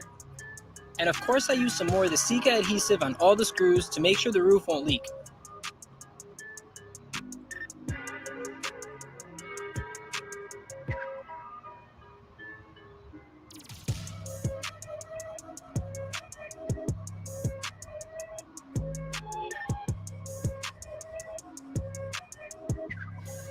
We also installed some reflectors on the back of the bike camper to make sure that cars can see the need to bike put camper at nighttime. something Then I where connected the the solar big panel gap to the is. power station to make sure it worked. And just like that, we have electricity and the bike camper is completely finished. And for last touches, I went around the entire trailer with a last bottle of adhesive to make sure this thing would be completely sealed. We then loaded up everything we bought for Todd onto the bike camper before getting it transported. All right, so we have the bike camper loaded up on the trailer. So, yeah, now they're just gonna take it and give it to the guy. All right. We'll see what happens. Oh, you want to see what happens? Yeah. Okay, hold on.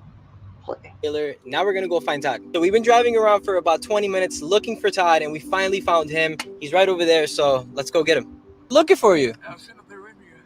Meet me over there. Okay. So we just got the bike and the trailer transported to Planet Fitness. Todd's walking over. I'm kind of nervous. Can't wait to give it to him. So let's see what happens. I don't know if I properly introduced myself. I'm Manny. Yes. Yeah, very good to meet you. There's Last a time when we big met, you had roll told over me that, you know, you were literally living on the street. Yeah. So we built this for you. We got you a solar panel. I got you a power station. Wow. It charges off the solar. It has a little flashlight built in. We got you socks, underwear, towel, sleeping bag, pillow, food, pots and pans, everything that you need to hopefully help Look you at live he's a little about bit to better. cry. So socks, little pot and pan. We got you some electrolytes so you can stay more hydrated. We got you a bike lock, soap, baby wipes, some cookies. You want a cookie now? All right. You know, and then this is the little cooktop. You just gotta mount it up. It's very small. The propane tank is the mount. Cool. Underwear, bunch of stuff in there, man. Love you, man. He's No, sniffling. dude, this is what we do. This is what we say a prayer. I pray that you can help this man get over any obstacles that are holding him back in life. In Jesus' name I pray. Amen. Bro, be safe, man. God bless you. Yeah, you don't have to carry that big old heavy duffel bag no more.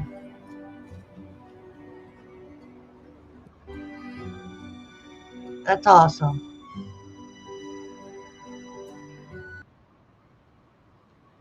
Awesome possum. I like seeing it's just warm-hearted to see people doing that for others. Yeah. And if everybody could do even just one bicycle camper or one little push cart house or, you know, like that, how much better that would be for the homeless. Now somebody just, oh, hello. Hi, KK. Yeah, it's work. But yeah, there's a lot of different people who've done a lot of different kinds of shelters and stuff. And it's just really nice to see. Now, see, something like that I could build, but I can't fix the damn dog fence. Yeah, it's yeah. Let's see inside it. Let me check this one out. Let me mute it. Be careful putting too many of those things you're showing, honey. Well, it's showing the channel. Yeah, but So still, Valerian had said, okay. Where is it? It should be okay. The source channel ID is shown, so he gets credit from you for rebroadcasting him. Yeah, I'll get a, what is it called? A copyright claim? Yeah. Not a strike, but I'll get a claim. I won't get the benefits of it. The person that I'm, It Well, won't no, be able to be monetized. I mean, I just subbed to him from seeing it on your channel. well, even if I get monetized down the road, I still am not going to get they will get the proceeds of this video. I'm just sharing it out.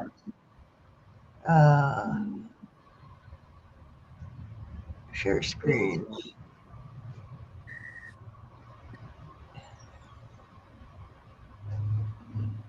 I don't know what these other things are on my screen over here, but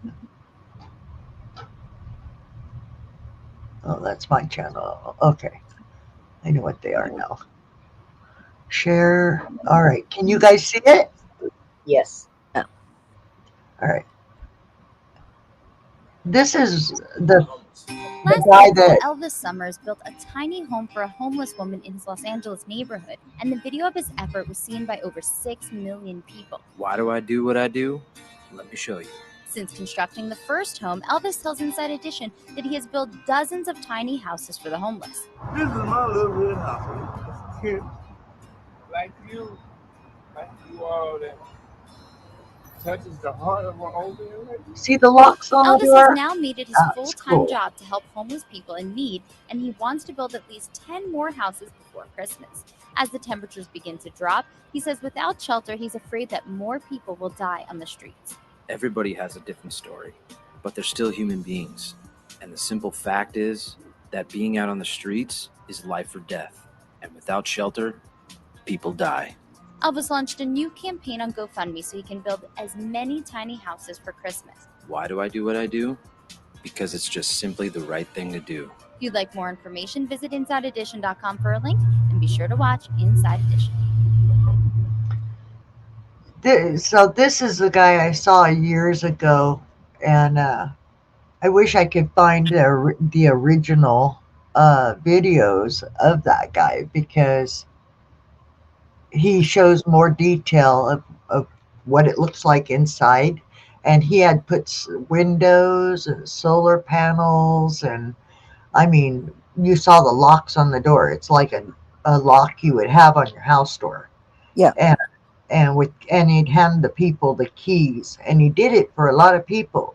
But then shortly after he had done quite a few of them, the city had an issue with it and impounded all of them. Impounded. He got some of them back, but when he got them back, the solar panels and the solar generators were removed from them. Yeah. When he got them back. Anything of value out of them. Yeah. But he got the buildings back. But then those people that you saw crying and were so happy, had lost their homes because the city impounded it. Let's see if this. Hold on. I don't know if this one is. Is this it? Okay.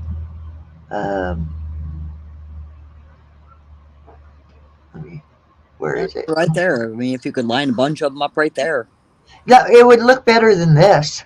Yeah. Right here. It would look better. Sleep in 10 cities crowding the palm-lined boulevards of Los Angeles. Look at that. A struggling musician from... See, that's what I was saying. These people are homeless. Let me see if I can back up a little bit to that one.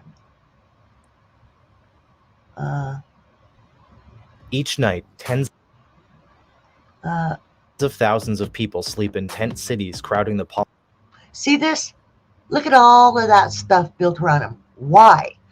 Why does he need all of this stuff around him? Palm-lined boulevards of Los Angeles. But a struggling musician... That's what upsets me, is that they'll build up rubbish around them. That's not rubbish. That's somebody who's been evicted from their house and they took things that are sentimental to them, or, you could tell by the suitcases and stuff like that. That's an eviction. Let's see. Each night, tens of thousands of people sleep in tent cities crowding the palm-lined.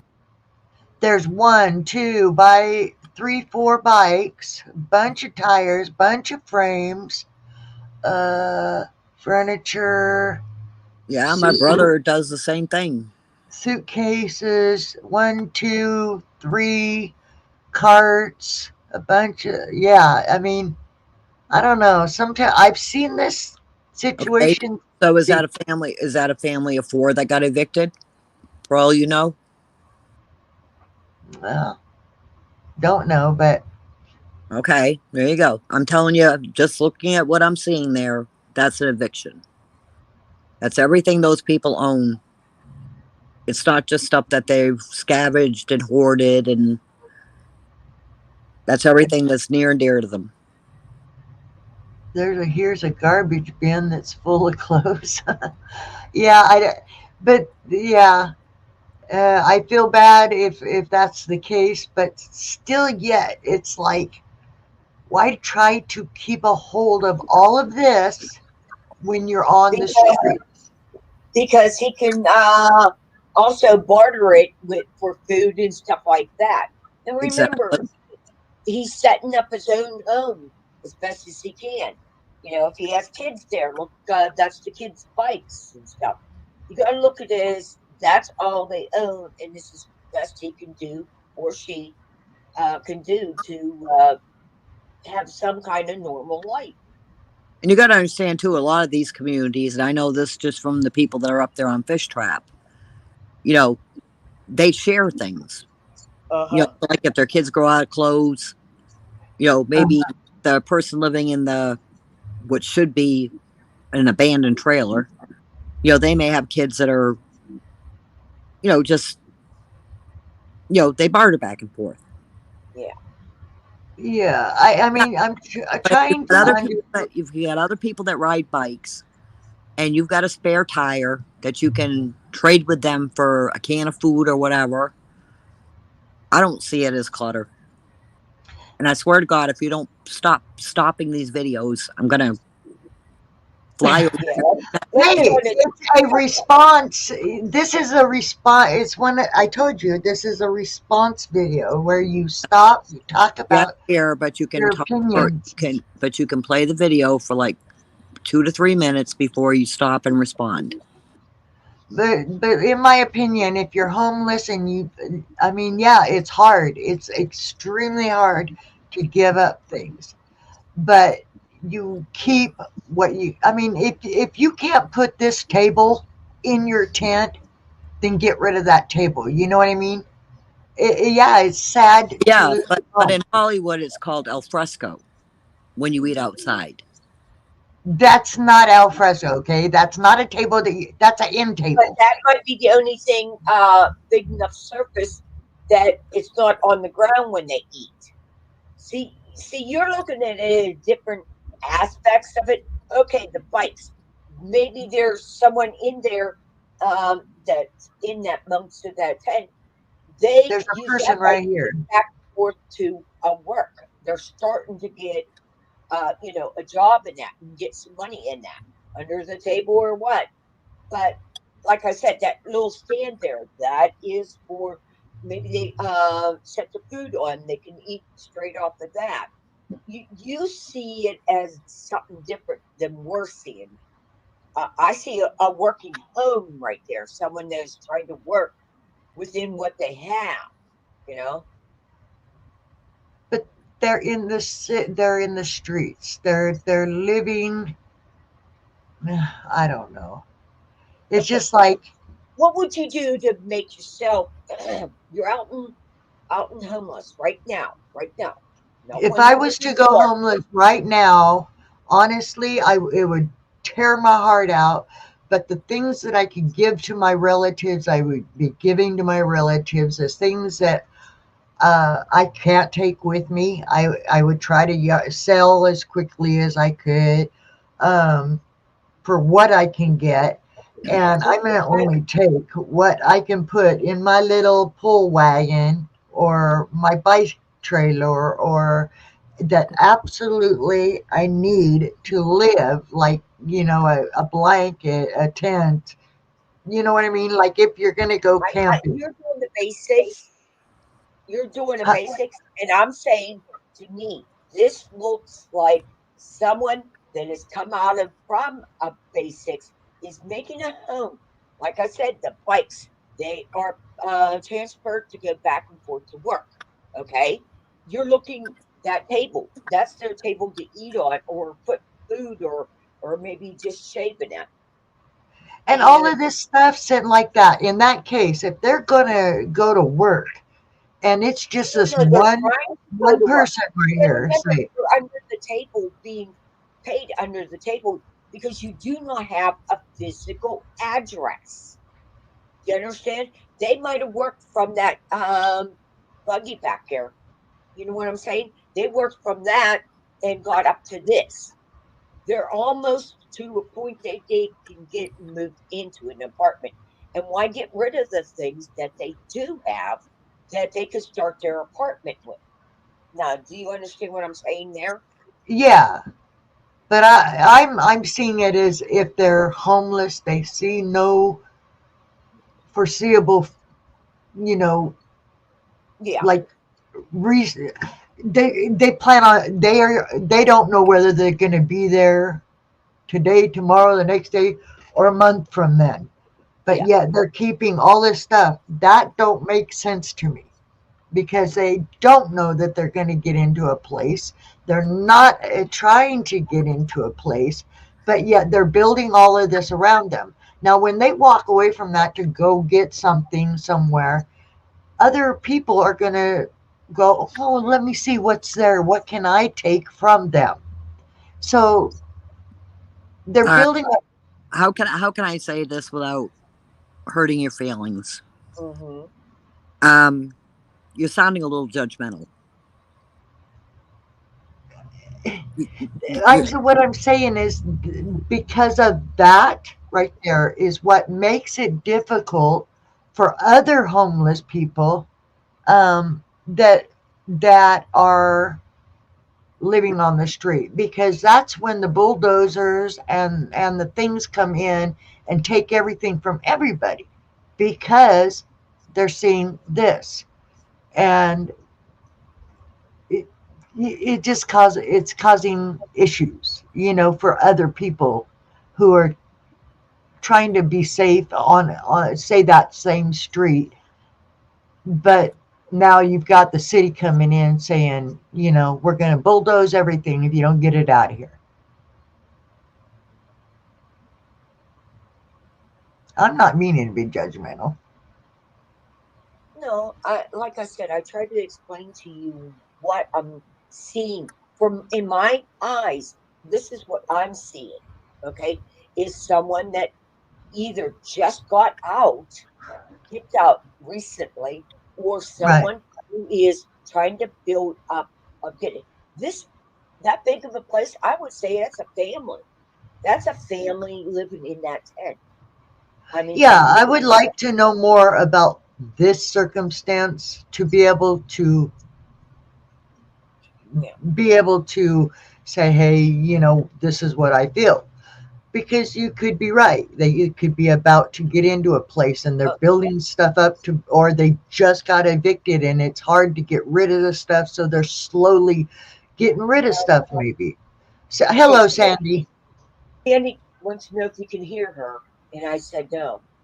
I can't hear you. I can't either.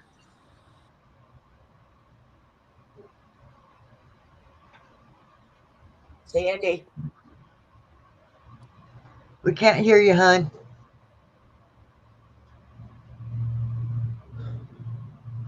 Okay, let's. Boulevards of Los Angeles.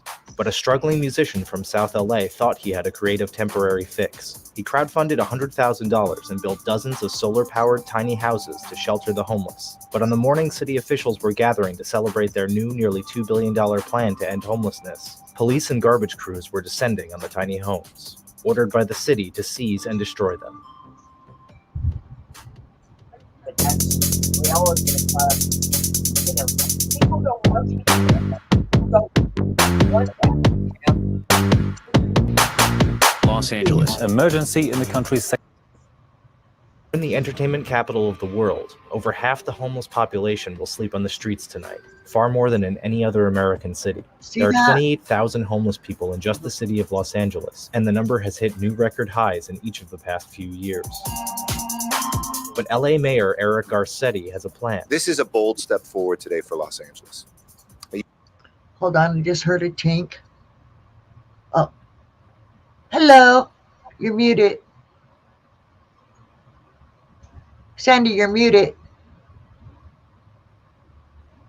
Say something. Don't hear you. I don't know why.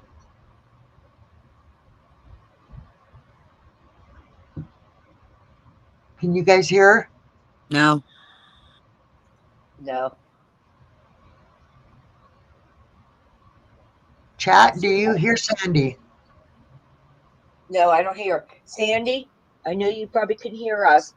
Go down to your settings below your right below this big screen and hit the settings and then hit audio and change to mic and speaker difference and see if that works for you. A year ago, I'll be blunt, the city council and the mayor weren't working together on this. Garcetti introduced a funding proposal in February that would devote nearly $2 billion over the next decade to getting all LA residents off the streets once and for all. But at the time of Garcetti's announcement, dozens of homeless people had already found shelter in the form of solar-powered tiny houses dispersed throughout the neighborhoods of South LA and beyond. In Los Angeles, a growing movement is having a big impact. It's an innovative effort to help the homeless. giving homes to the homeless. They were built by a self-described struggling musician named Elvis Summers. I got involved with building tiny houses because of a woman named Smokey. She's 62 years old, lives in my neighborhood, and as I got to know her, realized that she was sleeping in the dirt, and I decided to build her a tiny house. In his 20s, Summers was homeless for stretches of time himself. Now the 39-year-old is trying to help his neighbors who have fallen on hard times. Some other homeless people came by and asked if I could build them one. I didn't have the money, so I figured, let me try one of these crowdfunding things I've seen out there. I mean, it blew my mind. I think I passed 50,000 in the first week. Total, I've raised over 100,000. Summers has built tiny homes for nearly 40 people, aided by professional contractors and other volunteers who sign up to help through his nonprofit, Starting Human. Each house costs roughly $1,200 for materials. The houses I build have carpet, 2 windows, a steel reinforced door, smoke detector. It's got a solar panel on the roof, powers 2 light bulbs, and the battery pack has a USB port on it to charge your cell phone, which is huge. An address, American flag. Summers also equips each of the 6 by 10 foot houses with a camping toilet and even window alarms. He says they were never meant to be a permanent solution, but unlike sleeping on the sidewalk or in a tent, his tiny houses provide the secure foundation residents need to improve their lives. The tiny houses provide immediate shelter. The houses I build are very sturdy and safe. People can lock their stuff up and know that when they come back from their drug treatment program or a court or finding a job all day, that their stuff is where they left it. I got my resume, my shower stuff. Want to not be homeless. Want to order pizza to my own home. I want a DVD player, man. But as Summers was building houses, anger in the community over growing street homelessness was reaching a boiling point early this year. These homes were nothing more than a detriment to mine and my neighbors' homes, families, and children. And they created a sense of terror in the residents. Nestled within dour tent shanty towns, Summers' tiny houses became brightly colored targets. Look how nice that who want looks. the homeless out of their backyards. They had the children walking in the middle of the street and not on the curbside when they're going over the overpasses. Most of Summers' You tiny have a houses good were night, placed on Colette. private Thank land you that's very been much donated for to the coming. project, such as a parking lot outside a convenience store and a church in Compton. A handful replaced the tents that have proliferated on freeway overpasses. They're not right in front of a business. They're not in front of somebody's house, and the sidewalks are extra wide. So, it seemed, as far as public places, the safest, best place to be until I could get land and then take them and put them on property, building a small community. but LA viewed the houses as a nuisance. In February, the city council amended a sweeps ordinance to allow the tiny houses to be seized without prior notice. On the morning of the 9th, police and garbage trucks descended, towing 3 of the houses to a Bureau of Sanitation lot for disposal. My phone just blows up by everybody on 42nd Street, just freaking out. Like, they're throwing us out of the houses. They're telling us they're taking them. Like, what do we do? I mean, they wouldn't let them get their clothes or their medications. They threw them out, left them on the sidewalk. I pleaded with them. I was like, okay, well, look, they have wheel locks on them. Let me unlock the wheels at least, so you don't break them. No, they refused. They just wanted to take them and destroy them. Summers managed to move 8 of the threatened houses into storage before they were confiscated, but their residents had nowhere to go. I had to evict 2 veterans who paid their ticket. They shouldn't be homeless, period. Just, I get angry. They did their service. They gave up their dreams so the rest of us can be out here and be a bunch of assholes. There needs to be some respect. Our community was so negatively impacted by these structures that many of us come together to get them removed. We called Councilman Price's office because we needed him to do something about it. I don't think living in that box is the alternative to having some housing. Kern Price is the LA City Councilman who represents the district where the houses were located and who ordered the seizures. My main objections to the tiny houses, I really want to call them houses, they're really just boxes. They're multicolored boxes. And that they're safe, they're not safe. And that they impose real hazards for other neighbors in the community. People in neighborhoods that are concerned about all And of people that, their cooking property in tents values isn't hazardous? Tiny houses and homeless people in their neighborhood have every right, period, to be pissed off. And I completely agree with them. But, you're misdirecting your anger. Direct it to the powers that's that better. are supposed to be doing their job. My whole issue and cause is that Right there is probably where that fire started. Permanent housing does come available. I think just a temporary fix is a false sense of security, as would be. It's like Sandy said, more profitable for them. But to homeless people who had escaped tents and moved into the tiny homes, the security they provided seemed anything but false. After the city's sweep, they were forced once again to call the sidewalk home. I've been homeless like 2 years. One of the guys, Willie, who's an engineer who I gave the red house to, he used to have it See, right here. that would be In the better. house, you feel secure because you lock your door. After Willie Hadnot's house was seized by the city, he went back to living in a tent above the 110 freeway.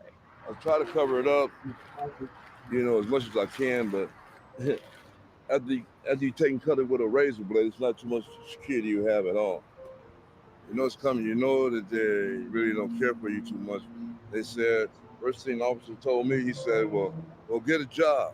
I said, can you help me get one? I'm willing to work. It's not really all in those jobs for a 59-year-old man, I'm 59 years old. And again, you got to have an address. Is an ex-engineer. He loves kids. He loves tinkering with things. And I have a little platform, like a little stand for it, that I built to put this on it. It's a little wooden toy, man. But some kids would love to have this, man. And I got this out of dumpster, which I really don't like to say, but I do go dumpster diving. A few days after I gave him his house, he pulled me aside and basically, he just told me that he was so low and there's just no hope. And he basically was giving up and he was contemplating ending his life. Finally getting hope, there's a chance, maybe I can turn this around.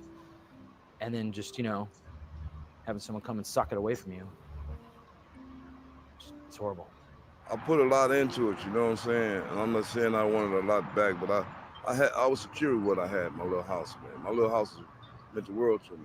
And it still means the world to me. We've offered housing to individuals who are willing to come in and frequently the response is, well, I don't want to go to the shelter. I just want to stay here on the street. There are a Ladies, fraction I'm gonna go. of shelter space. I'll to talk to how you many later, people- okay? Okay, thank you for coming up. You're welcome. Is this too long? No. No, it's not too long. I just want to go and lay down. My blood pressure's been going up and down, and right now I took my meds and I'm ready to go to sleep. So, talk to you later, ladies. All right. And thank you for coming. See you tomorrow night on trivia. Yep, trivia tomorrow. Bye-bye. Bye.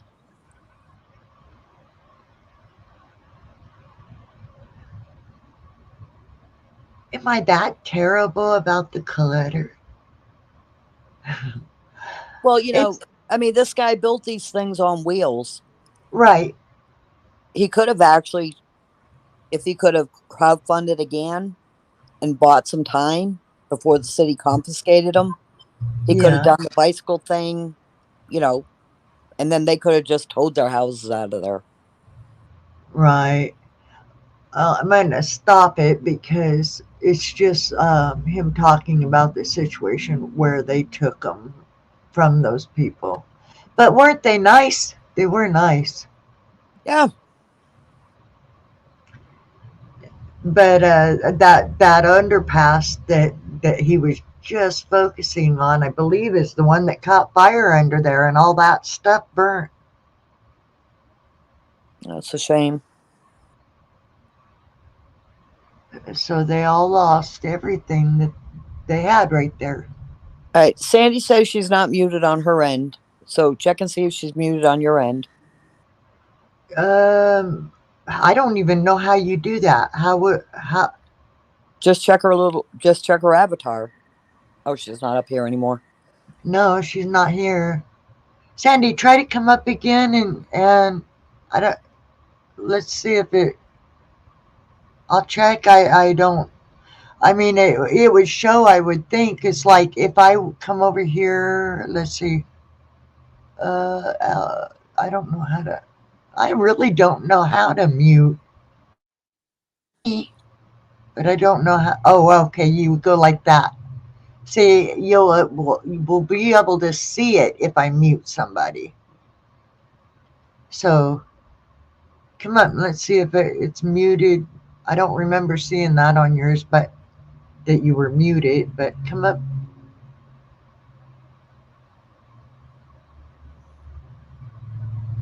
It would take a lot more to move one of those on by bicycle. Yeah, that's why I was showing the bicycle campers too. For some of those people didn't have bicycles, so in that case, those little houses were just fine. But then with somebody who has a bicycle, the bicycle campers would have been probably more of a way. At your screen. Hello. Still can't hear you, and no, you ain't muted. Let me go to your. No, it won't take me to your settings. Can you go to the settings and see if your volume's up all the way? Down here where it says mute, stop cam, settings. Yeah, because you're not muted. Not sure. Let me see. That name. Edit mic settings. Let me see if I go edit mic settings.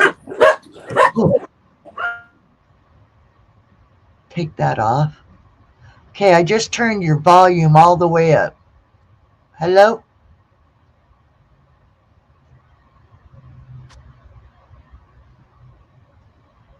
Yeah, I'm not understanding why I can't hear you because I just checked your settings and everything should be working. Are you using by chance like a Logitech camera or something? Maybe the settings in your camera that you're using, if you're using a camera. You agree with Alicat's prepared life about? What did you say that she's agreeing with?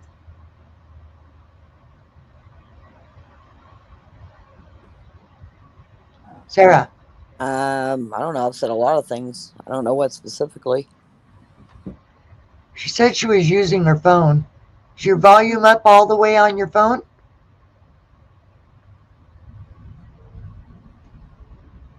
Oh yeah, I've done that on my phone where I've had the volume down. Oh, about the bicycle camper.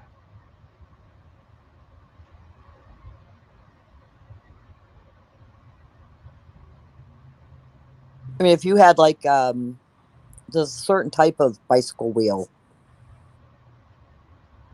What was that, That's Sarah? for like, there's a certain kind of bicycle wheel for like, I'm trying to think of what they use them for, but they definitely could have towed it with a bicycle. Yeah, but you saw he was using heavier wood and stuff. So, but if he would have just put a bar, maybe, like a rail type bar on the back or on the sides or something, that way, at that point, they could, him and his partner, the one that just got married, they can get on either side and they can pull that bugger away, or whatever. But he didn't mount bars on it so that they could pull or push it out away. It was just the stinking politicians that made that go bad for them. No, it was one person complaining who took it to city council and, they're down, they're bringing my property value down. You'd rather see a bunch of stuff and tents and cardboard, and I thought that looked a lot better than that.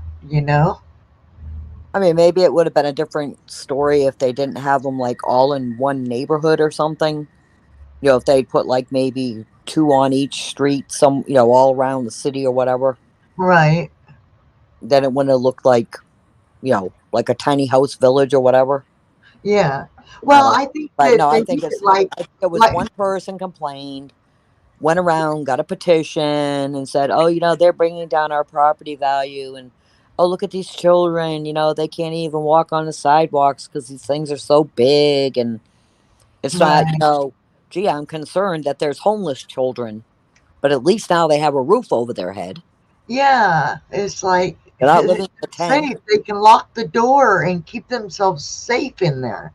Yeah, it made me mad when I seen that, because he didn't get them all back, and like I said, the ones he did get back, they had taken the solar panels off and the little solar things inside, and yeah, got the building. And they said that the guy crowdfunded $100,000. Yeah. So that's $100,000 of taxpayers' money that they opted to donate to help with the homeless situation. Yeah. And it's not a solution, that's it wasn't good enough. It irritates me. It irritates me. So it's like, well, then you solve the problem. Well, they're not. That's the thing. That's what Sandy said. That it's about money. It's politics. They make money from people being poor like that. And in that situation, they make money off of that, because taxpayers pay the state or whatever to get rid of it, and instead of spending that money to get rid of it in a positive way, their way is to pocket most of it and get rid of it by bulldozing these people's what little they have and putting them in garbage dumpsters. Yeah, well, see, like, I don't know where you guys live, but here they have, they're kind of like sheds, but they look like houses, but they're small. They're like tiny homes. They're actually sold as tiny homes. Yeah. But they have like a little sink with the pump water thing. They even have a loft, where you can put your bed up in the loft. You can have they're big enough to put a couch and a TV, a carpet, a little small table, with a couple of chairs. So I was thinking about getting one and putting it on our property. And that's when I found out that when they bought this land here, nothing can be built on it. So even if we were to buy all 9 acres of it, we can't build anything on it. Not even a greenhouse. Well, the homeless shelters, like what that guy was building, are not a permanent building. They are on wheels, so they can't consider that as building on the property because they are movable. I saw, you know, Sandy, hello. Hello, can you hear me now? Oh, yes. I had We to hook can up hear a microphone to my computer. I don't know what was wrong with my phone. I don't know. What's been up to, girl?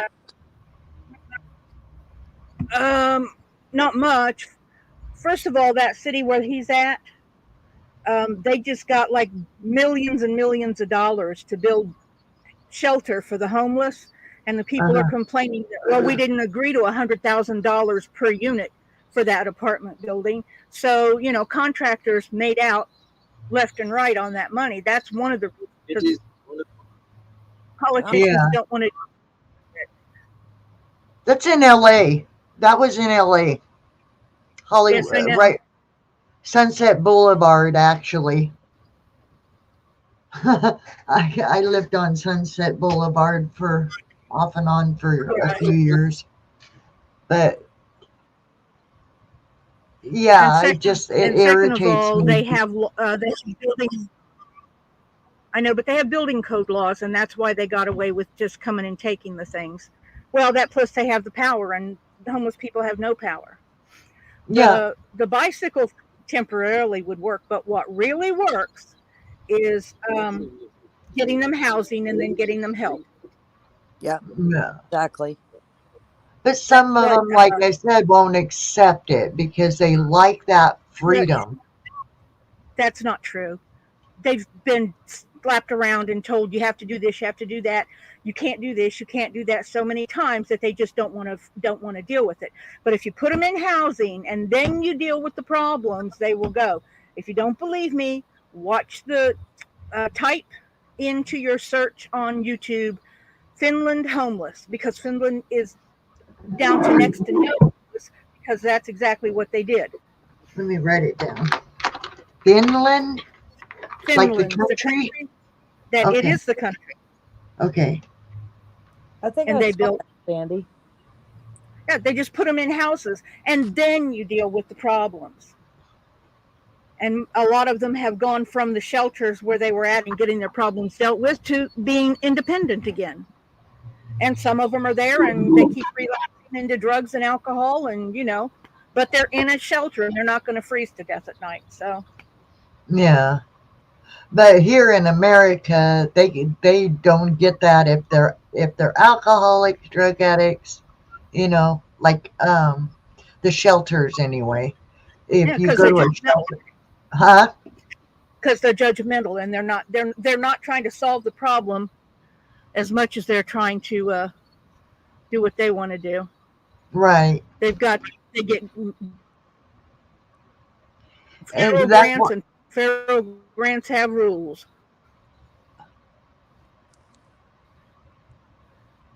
And that's one of the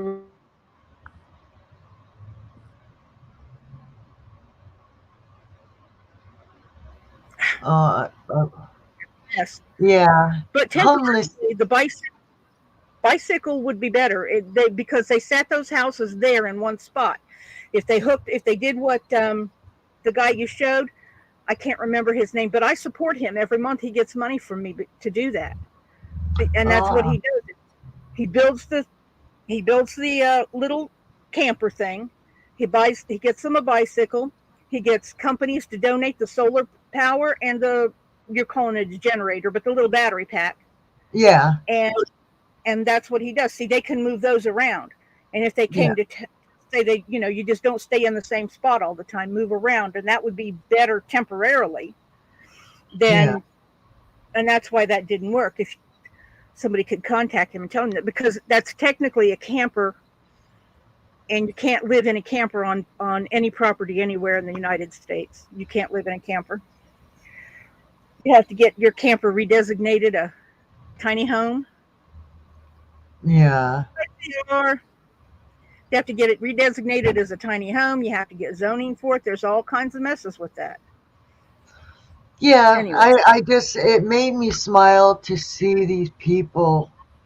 I mean, when they were given those homes, the happiness and then the sadness when they were, And then, they looked like, I mean, all I can come up with is to me, it was a much better situation. I'd much rather see that than the tents and all the other stuff. At least. Would you if they lined them all up in front of the place where you live along the fence by the sidewalk? Would you want them doing that? See, that's how they felt. Well, that there weren't in somebody's. It was in a city. It was on Sunset Boulevard. It was under an overpass, and the old lady, the first one that guy made it for, was in front of his own home, but those other ones were given to people that were on Sunset Boulevard. That's not putting in, and then it was under an overpass. It wasn't. They weren't in front of like businesses or anything like that. They were positioned under it. But they were close enough to her property that she didn't want them there. Because most people think that all those people who are homeless because they're drug addicts or they have serious mental health issues and they can't live anyplace. Exactly. And they don't want their children around drug addicts and people with mental health issues. That's not true. Yeah. That is not the homeless population. Most of the homeless population is not on drugs, nor do they have mental health issues. That's true. As you said, Right. can't afford a place to live. But with those prejudices in mind, they don't want, I mean, I understand they don't want their kids walking by that. I wouldn't want my kids walking by that. Well, my kids are in their 40s now, but Well, what I didn't see any being put in front of somebody's home.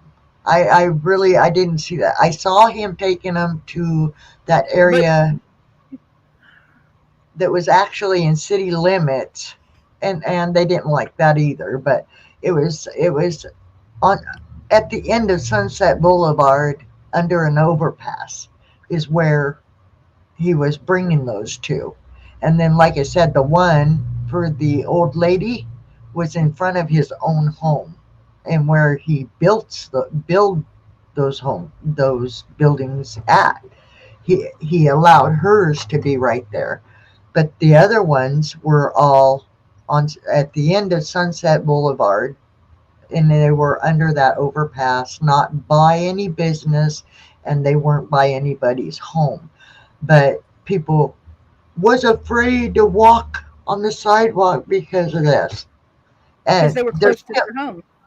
They're still afraid of walking on that sidewalk because, well, I don't know what it looks like right now because that encampment under that overpass caught fire and everything burned. So I don't know what it is today under there, but like I said, I mean, you'd much rather walk past the tents and stuff than these nice buildings under an overpass.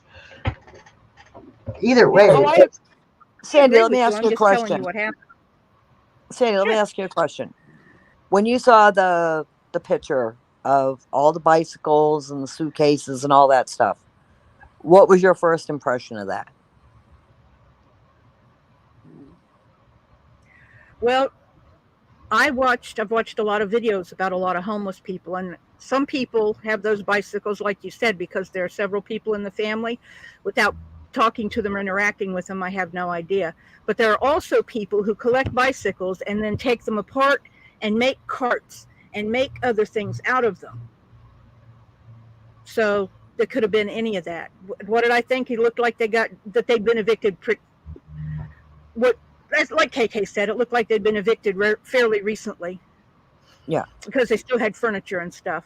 That stuff will all get stolen, and then what they'll have piled around them is them trying to get some kind of semblance of normality in their life. Yeah. Yeah. I mean, it could have been a suitcase full of family photos, birth certificates, that, Could be anything. Yeah, Social Security cards. Yeah, I didn't see that as somebody who was a hoarder cluttering the streets. But and like I said, hoarding is a mental health issue. You can't go and throw all their stuff out. That makes them worse. You have to work them through the problem, and then they have to get rid of the stuff. It's like the old guy that had the little wooden dog, and he goes I gotta admit, I dumpster dive. And he had a lot of clutter around him. That is a hoarding situation, and it's a psychological problem. Oh, come on, Victoria. You've seen the inside of my house. Yeah, but it's your house. But I'm not a hoarder. I'm very disorganized. I actually did get part of my computer room straightened up. That's awesome. Yeah, and I got tired and said, screw it. I'm going to go to sleep for a bit. But yeah, I mean, if I see that they don't give me nothing but a copyright claim, I might do this again on different, not just homeless stuff, but just other things. Do these little discussions and get different points of view of the situations. If they give me just claims and not a strike or something, if I get a strike, that's it. I ain't doing it no more. No, because you could see what channels it was and stuff. And some of them were news channels. Right. It was news broadcast. Right. And I did put the links to those in my about. Yeah, don't stress out over something that hasn't happened. Right. I'm just saying, we might do it again if there's no issue, but if there's an issue, then it's going to be a short-lived thing. But I like doing this. I mean, it gives us something to converse about and bring our own point of views in on it. It's funner when it's more than just me giving my point of view.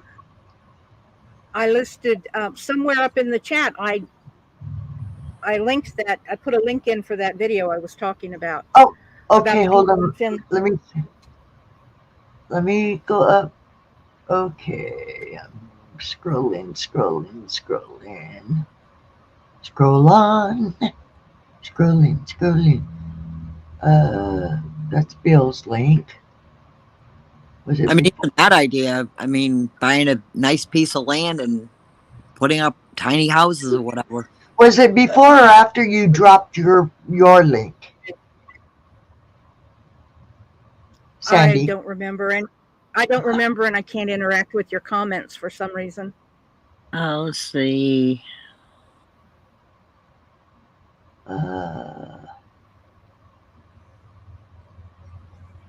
Let's see, Sandy.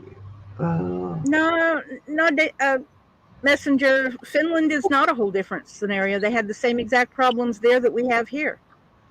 They just There was gave them actually house- there was a comment from somebody that said, if people in the U.S. think that this cannot be done in this country, and they linked a video about the way that Finland got rid of the homeless situation in their country, and they were saying it can be done in the United States. Okay. I found it. Hold on. Let me present. But it has been done in the United States in very select areas, and the program that Finland is using originated in the United States. Oh, did it? Okay, Absolutely. so this is the one, Sandy? Invisible people? Here's how Spiller's more than probably not. What does it say? Finland solved homelessness. Here's how. Spoiler. That's it. Okay. That's It's it. by invisible people. All right. So let's see. And so is the criminalization of homelessness. RV after RV parked here because people have nowhere else to go. See, that's all in the United States. In the United Yes. States is at an all-time high. But there's one country that has redefined how nations can tackle homelessness. Finland is one of the only countries in the world to significantly decrease homelessness. Invisible people traveled to Helsinki to investigate. I was walking areas in the city. If it was America, you would have seen countless homeless people. With the leaders who made it happen. The worse the situation is, the more important it is that you at least start a change. Citizens living in housing first units. Is your life better now in housing? I don't want to lie. It's not.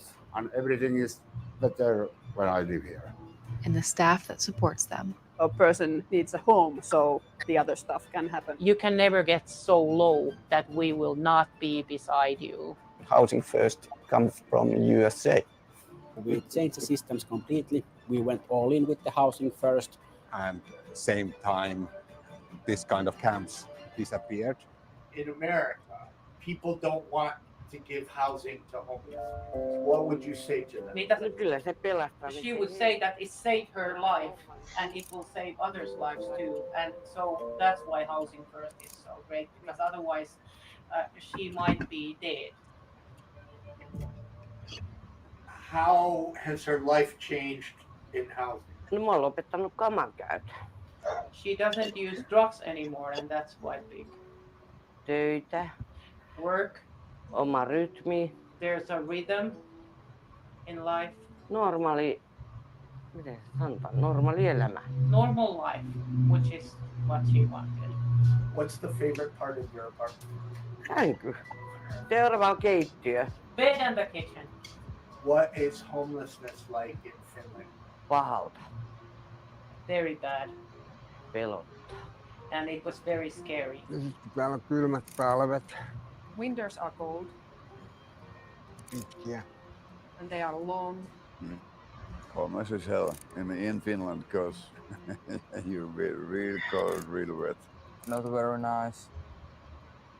But where is it nice? 1990s, we still have 20,000 homeless people. And of course, at some point, there was a real struggle that there were many people sleeping on the streets. And you know, because the winters are really harsh here in Finland, they would also die on the streets. So I think that was a really the wake-up call that we need to do something and change the policies quite slowly. And then we get the rapid phase when we start the Housing First 2008. That's when they went all in on Housing First. They renovated almost all of the shelters into Housing First buildings to give homeless people their own individual apartments. They also built more affordable housing across the country, and it seems to have paid off. In 5 years, we both created the program and halved the long-term homelessness in Finland. Homelessness in Finland has changed quite dramatically since 2008, for example, in the city of Helsinki, which is the capital city. You will not see tents, sleeping bags, or rough sleepers whatsoever. We want to end homelessness, or we want to end rough sleeping. I think, you know, some people would have laughed at us that, you know, that's not possible ever, but, you know, I think we have proved them wrong. We spent days on our own in Helsinki looking for homeless people, and we couldn't find them. It was surreal. So, are there really none left? Juha told us this isn't a visible phenomenon, so we needed to go inside to find them. So welcome to our organization, No Fixed Abode. You entered to our day center, Vepa, where people who are sleeping rough, they can come here. And this is kind of living room. We serve every day a warm meal, mainly the peer support and also the professional guidance how to find apartment. The Housing First started in our organization, and we are still running the first Housing First unit, Sallikoti, here in Finland. How does this connect with the city services? Our functions are separated from the city services. We do lots of collaboration with city. People who are doing the outreach work come here in regular basis, and we share information and kind of like what is going on with people who are sleeping rough. Onko kaikki ihan ok? Ei mitään hätää, ei tarvitse meidän takia. Hello, I'm doing street work in streets of Helsinki. I want to invite you to see outreach work. So people who are walking their dogs and walking around, if they find tents, they maybe make a call. Sometimes we find a new one, get informed for a new place. Yeah, it's really under a bridge. Of course, it's so different before 2010 because there was so much people rough sleeping in this kind of tent camps. 2010 and 2013 have built many new places, and same time this kind of camps disappeared. Housing First is an idea where people have their own rental contracts and own homes, and they also get support in the housing. Earlier it was like that you had to kind of like earn to get a house, you had to like rehabilitate from abuse problems and things like that. But the Finnish people let one important truth guide their policy. It's kind of impossible to rehabilitate from the streets. So a person needs a home so the other stuff can happen after that. Everyone needs a home. We try to make sure that everyone gets that opportunity.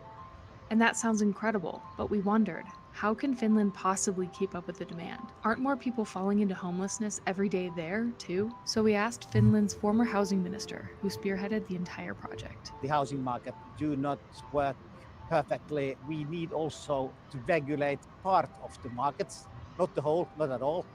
And the way we have done it has been in Helsinki, that we have built affordable housing where both the federal state and the city subsidizes this construction actually quite a lot. So this is one of our buildings constructed by Y Foundation, Y-Säätiö. It's meant for people with low income. We have built this one actually together with the Living Music Association, which means that there is certain parts of the apartments are reserved for low-income rock musicians. There is a rehearsal space for the musicians and those kind of things. So the city of Helsinki has decided that there has to be at least 25% affordable housing. So people with different backgrounds, different income levels, they share the same playgrounds and same services. I'm really proud that the city of Helsinki has decided to do that. So affordable housing is dedicated to reduce homelessness and give low-income people a chance to get a flat even in cities. But then that is not the way you can tackle the severe homelessness, and there you need different kind of methods. We then had the housing first concept. We are in a housing unit Pessi right now.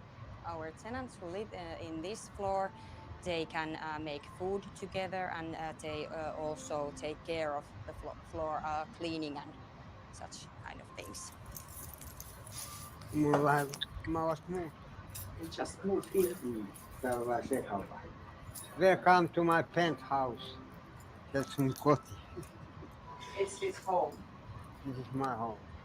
How long was he sleeping rough?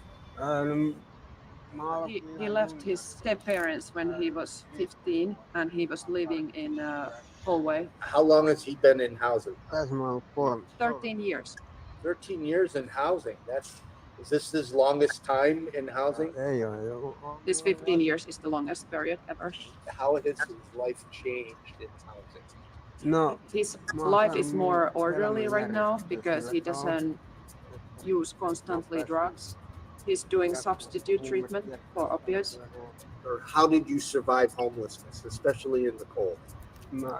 He knows how to open doors without a key. He had some kind of like tool, so he knew how to go the hallway. So he slept in doorways. Yeah. In 1985, in the city of Helsinki, there was around 2,000 shelter beds, and now the number is 200.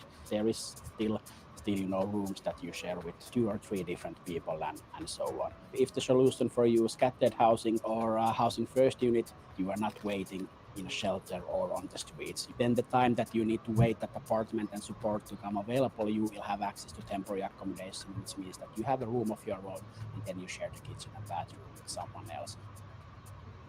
For a year, I had to go for the night's emergency housing. Then, when I contacted social services on this matter, it didn't take long to get here. Own room with the lock. But even with his own room, he's still considered homeless. He'll stay there until placed in his own apartment with a signed lease. Only then is he no longer homeless. And this process generally seems to take months, not years like in the US. So even though the social benefit system costs a lot of money, it's still cheaper than having people sleep on the streets in a tent or having to go them through with the shelter and temporary accommodation over and over again, and using the extremely expensive emergency services in the health sector or social sector or in the justice department sector. And then of course it's right thing to do for the people to make sure that everyone has a home of their own. So even with the low number of shelter beds, there is actually space in shelters to be used as emergency shelter, which makes the outreach team's job a bit easier, less frustrating. This empowers them as boots on the ground to play a larger role in improving the problem as well. We went out with an outreach team where they talk about areas of housing first that need to be improved. We are doing outreach work, but also we try to change the system. Social reporting and this kind of structural social work. when we are writing the social report, we are sending straight to the people who are making decisions. So politicians get our social reporting same time that our boss is getting that. Media is getting same time that our boss is getting. No one can influence what we are writing. People who have experienced homelessness, they are the best advocacy workers. They are the best to explaining to decision makers, to the politicians, what they should do. What happens when politicians change and stop supporting housing first? Basically, we shouldn't need to be worried about the issue, but then again, if you follow the conversation at the moment in the newspapers, it might be a little bit uncertain. But then again, I think we have a written commitment from the new government to be in this and take care of the issue. So let's hope that happens also. I think it was important from the very beginning that the program was actually led by a center-right politician like me. We needed the 10 biggest cities in Finland to be on board. And those 10 cities, they had different kind of political majorities.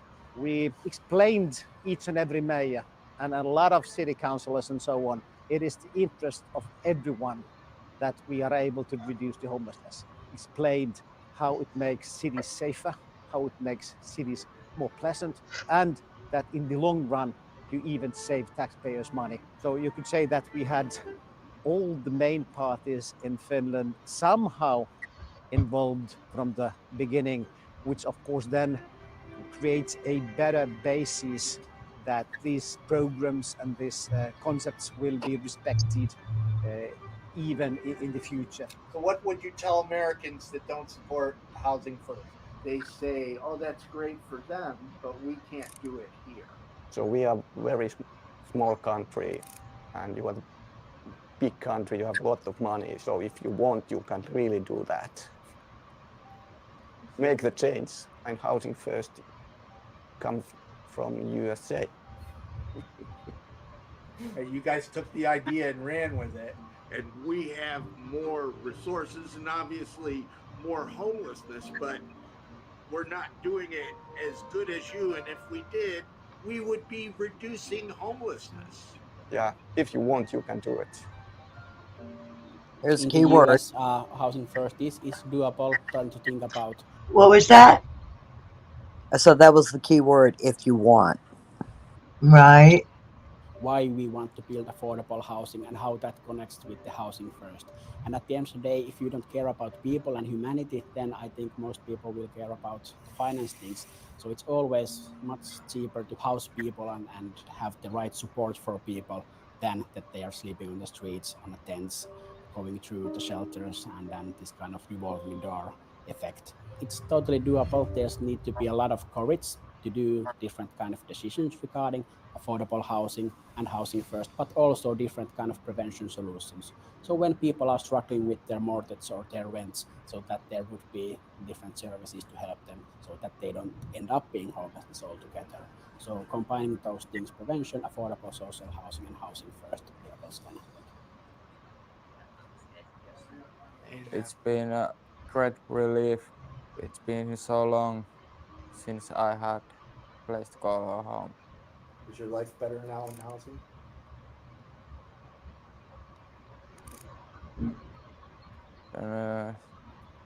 I don't wanna lie, it's not.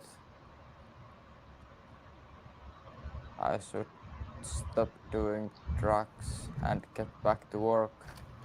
When did you start using? About 6-7 years ago.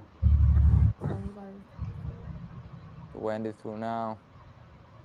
The biggest reason for starting to use intravenous drugs was because my best friend killed himself. Residents, they have history of years of abuse problems or mental health problems or homelessness. Of course, giving them an apartment, it doesn't fix anything in a months or even years. It takes a long time to learn to trust trust that, okay, this is really my home and it is permanent. I don't have to move out soon. So normally when I go to sleep, I just throw stuff.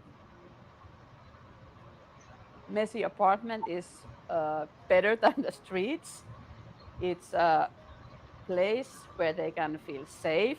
It's a place where they have a door they can lock, that they can regulate who comes in. They can sleep there in peace.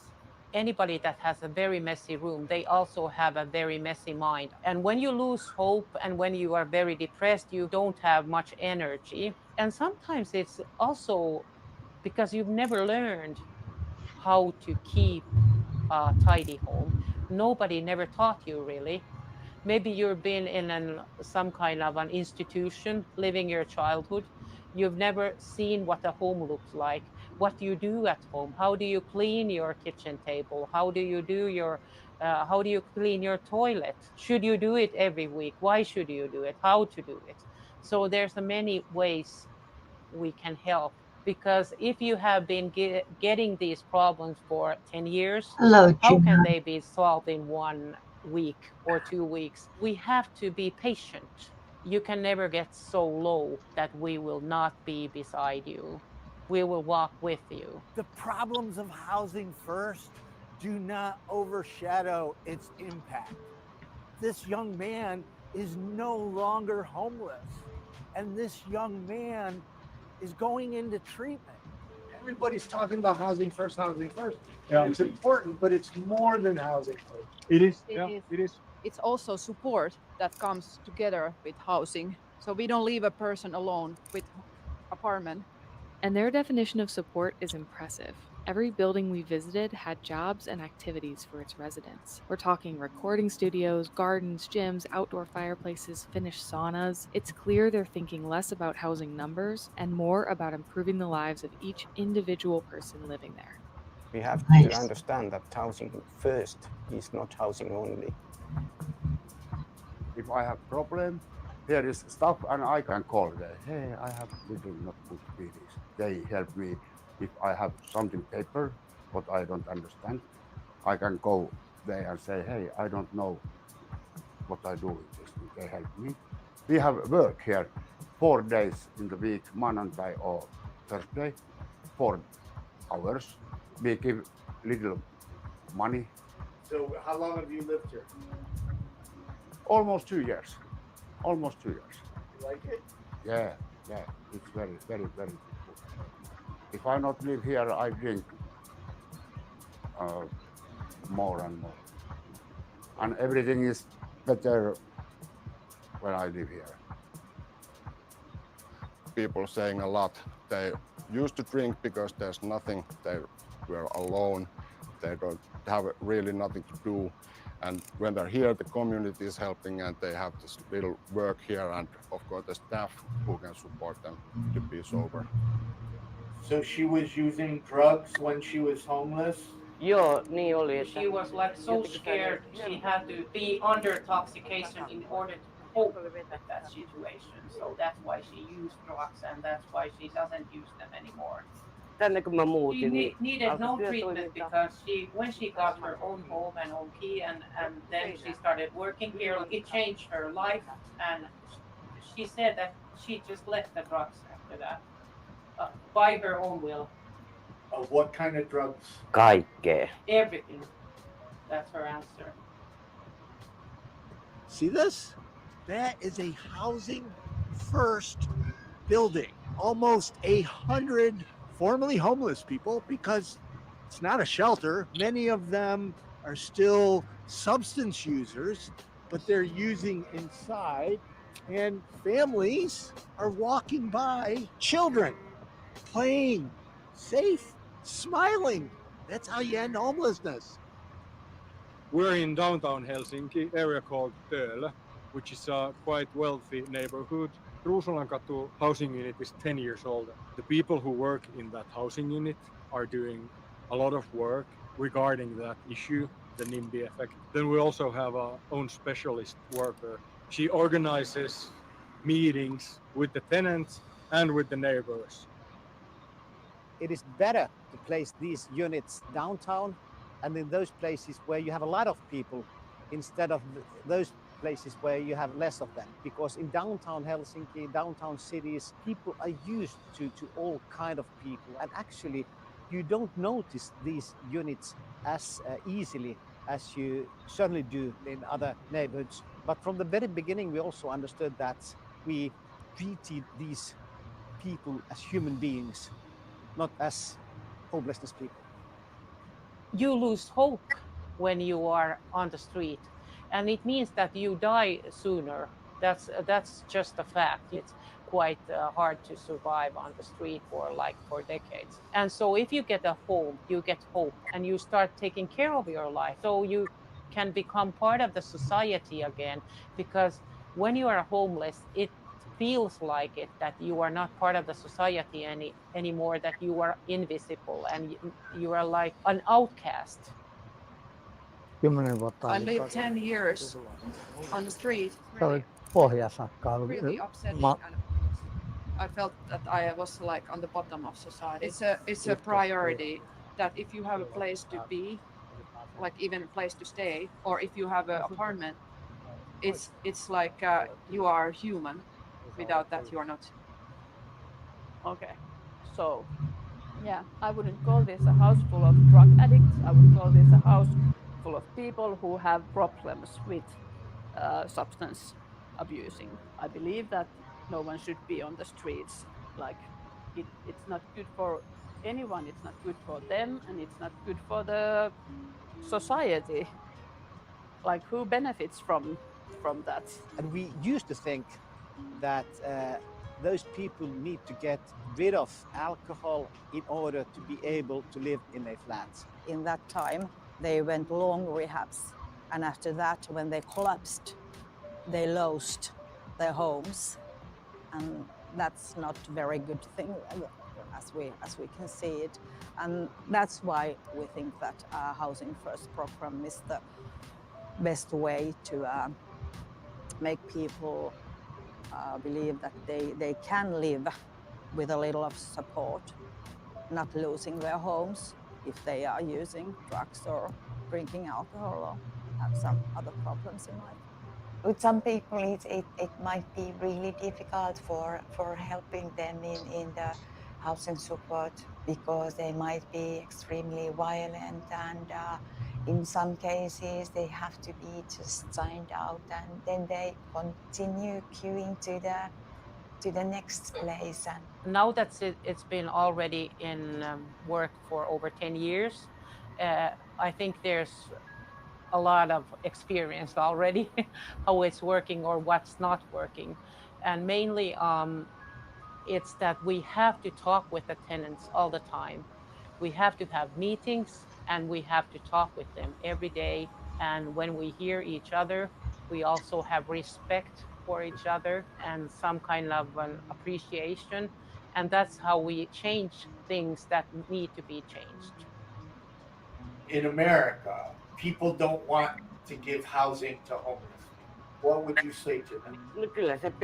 She would say that it saved her life and it will save others' lives too. And so that's why Housing First is so great, because otherwise she might be dead. But you could say that the worse the situation is, the more important it is that you at least start a change reducing the homelessness. It is a human right. This is a basic right. Everybody should have a home. I'm sure that everyone can do Housing First. It is actually, you could say that it's human being first. In all democracies all around the world, you see homelessness people in the streets. In Finland, in Helsinki, you see less because of the Housing First. This is a safer and more pleasant city, and it's also a better city for visitors, for tourists, and also a better city for example, foreign direct investments, knowing that this is a clean, safe, pleasant, well-organized city. Putting housing first, and that can be scaled, that can be copied anywhere in the world. I've been in 10 different countries, over 300 cities doing this. When I arrived in Helsinki, it was hard to even put words the feeling because I didn't see a homeless person. In America, we're often selfish. People are driven by what's in it for them. I mean, we can't even get affordable health care for everybody. I've been sitting here for 3 hours and I really do. Okay, well, good night. I love you, girls. Love you too, Sandy. Love I you love all. everybody in the chat too. And Bye-bye. thank you for coming, and keep your fingers crossed that I get nothing but a claim maybe, and that. Oh, you ain't got to get nothing off that. Don't worry about it. Well, I'm not really. I mean, I just don't want to get strikes because. And you're at the end of the video, so you can clip it. It's Yeah. at the end. That's kind of why I'm going to end it now too, is so that I know that it's really close to the end of it. Yeah. No, not so much searching for it. Yeah. But thank you, Yeah, just Sarah. clip- Thank you, clip Sandy. Clip the bomb, and then any reaction after that. Yeah. And our good nights. All right. I love you. Thank you. God bless. Rita. Love you, chat. Thank you for coming. God bless. Stay safe and stay awesome. Because you know what? Each and every one of you is awesome to me. And I appreciate all of you that came and hung out. And I hope you enjoyed tonight's live. God bless. Bye. Bye.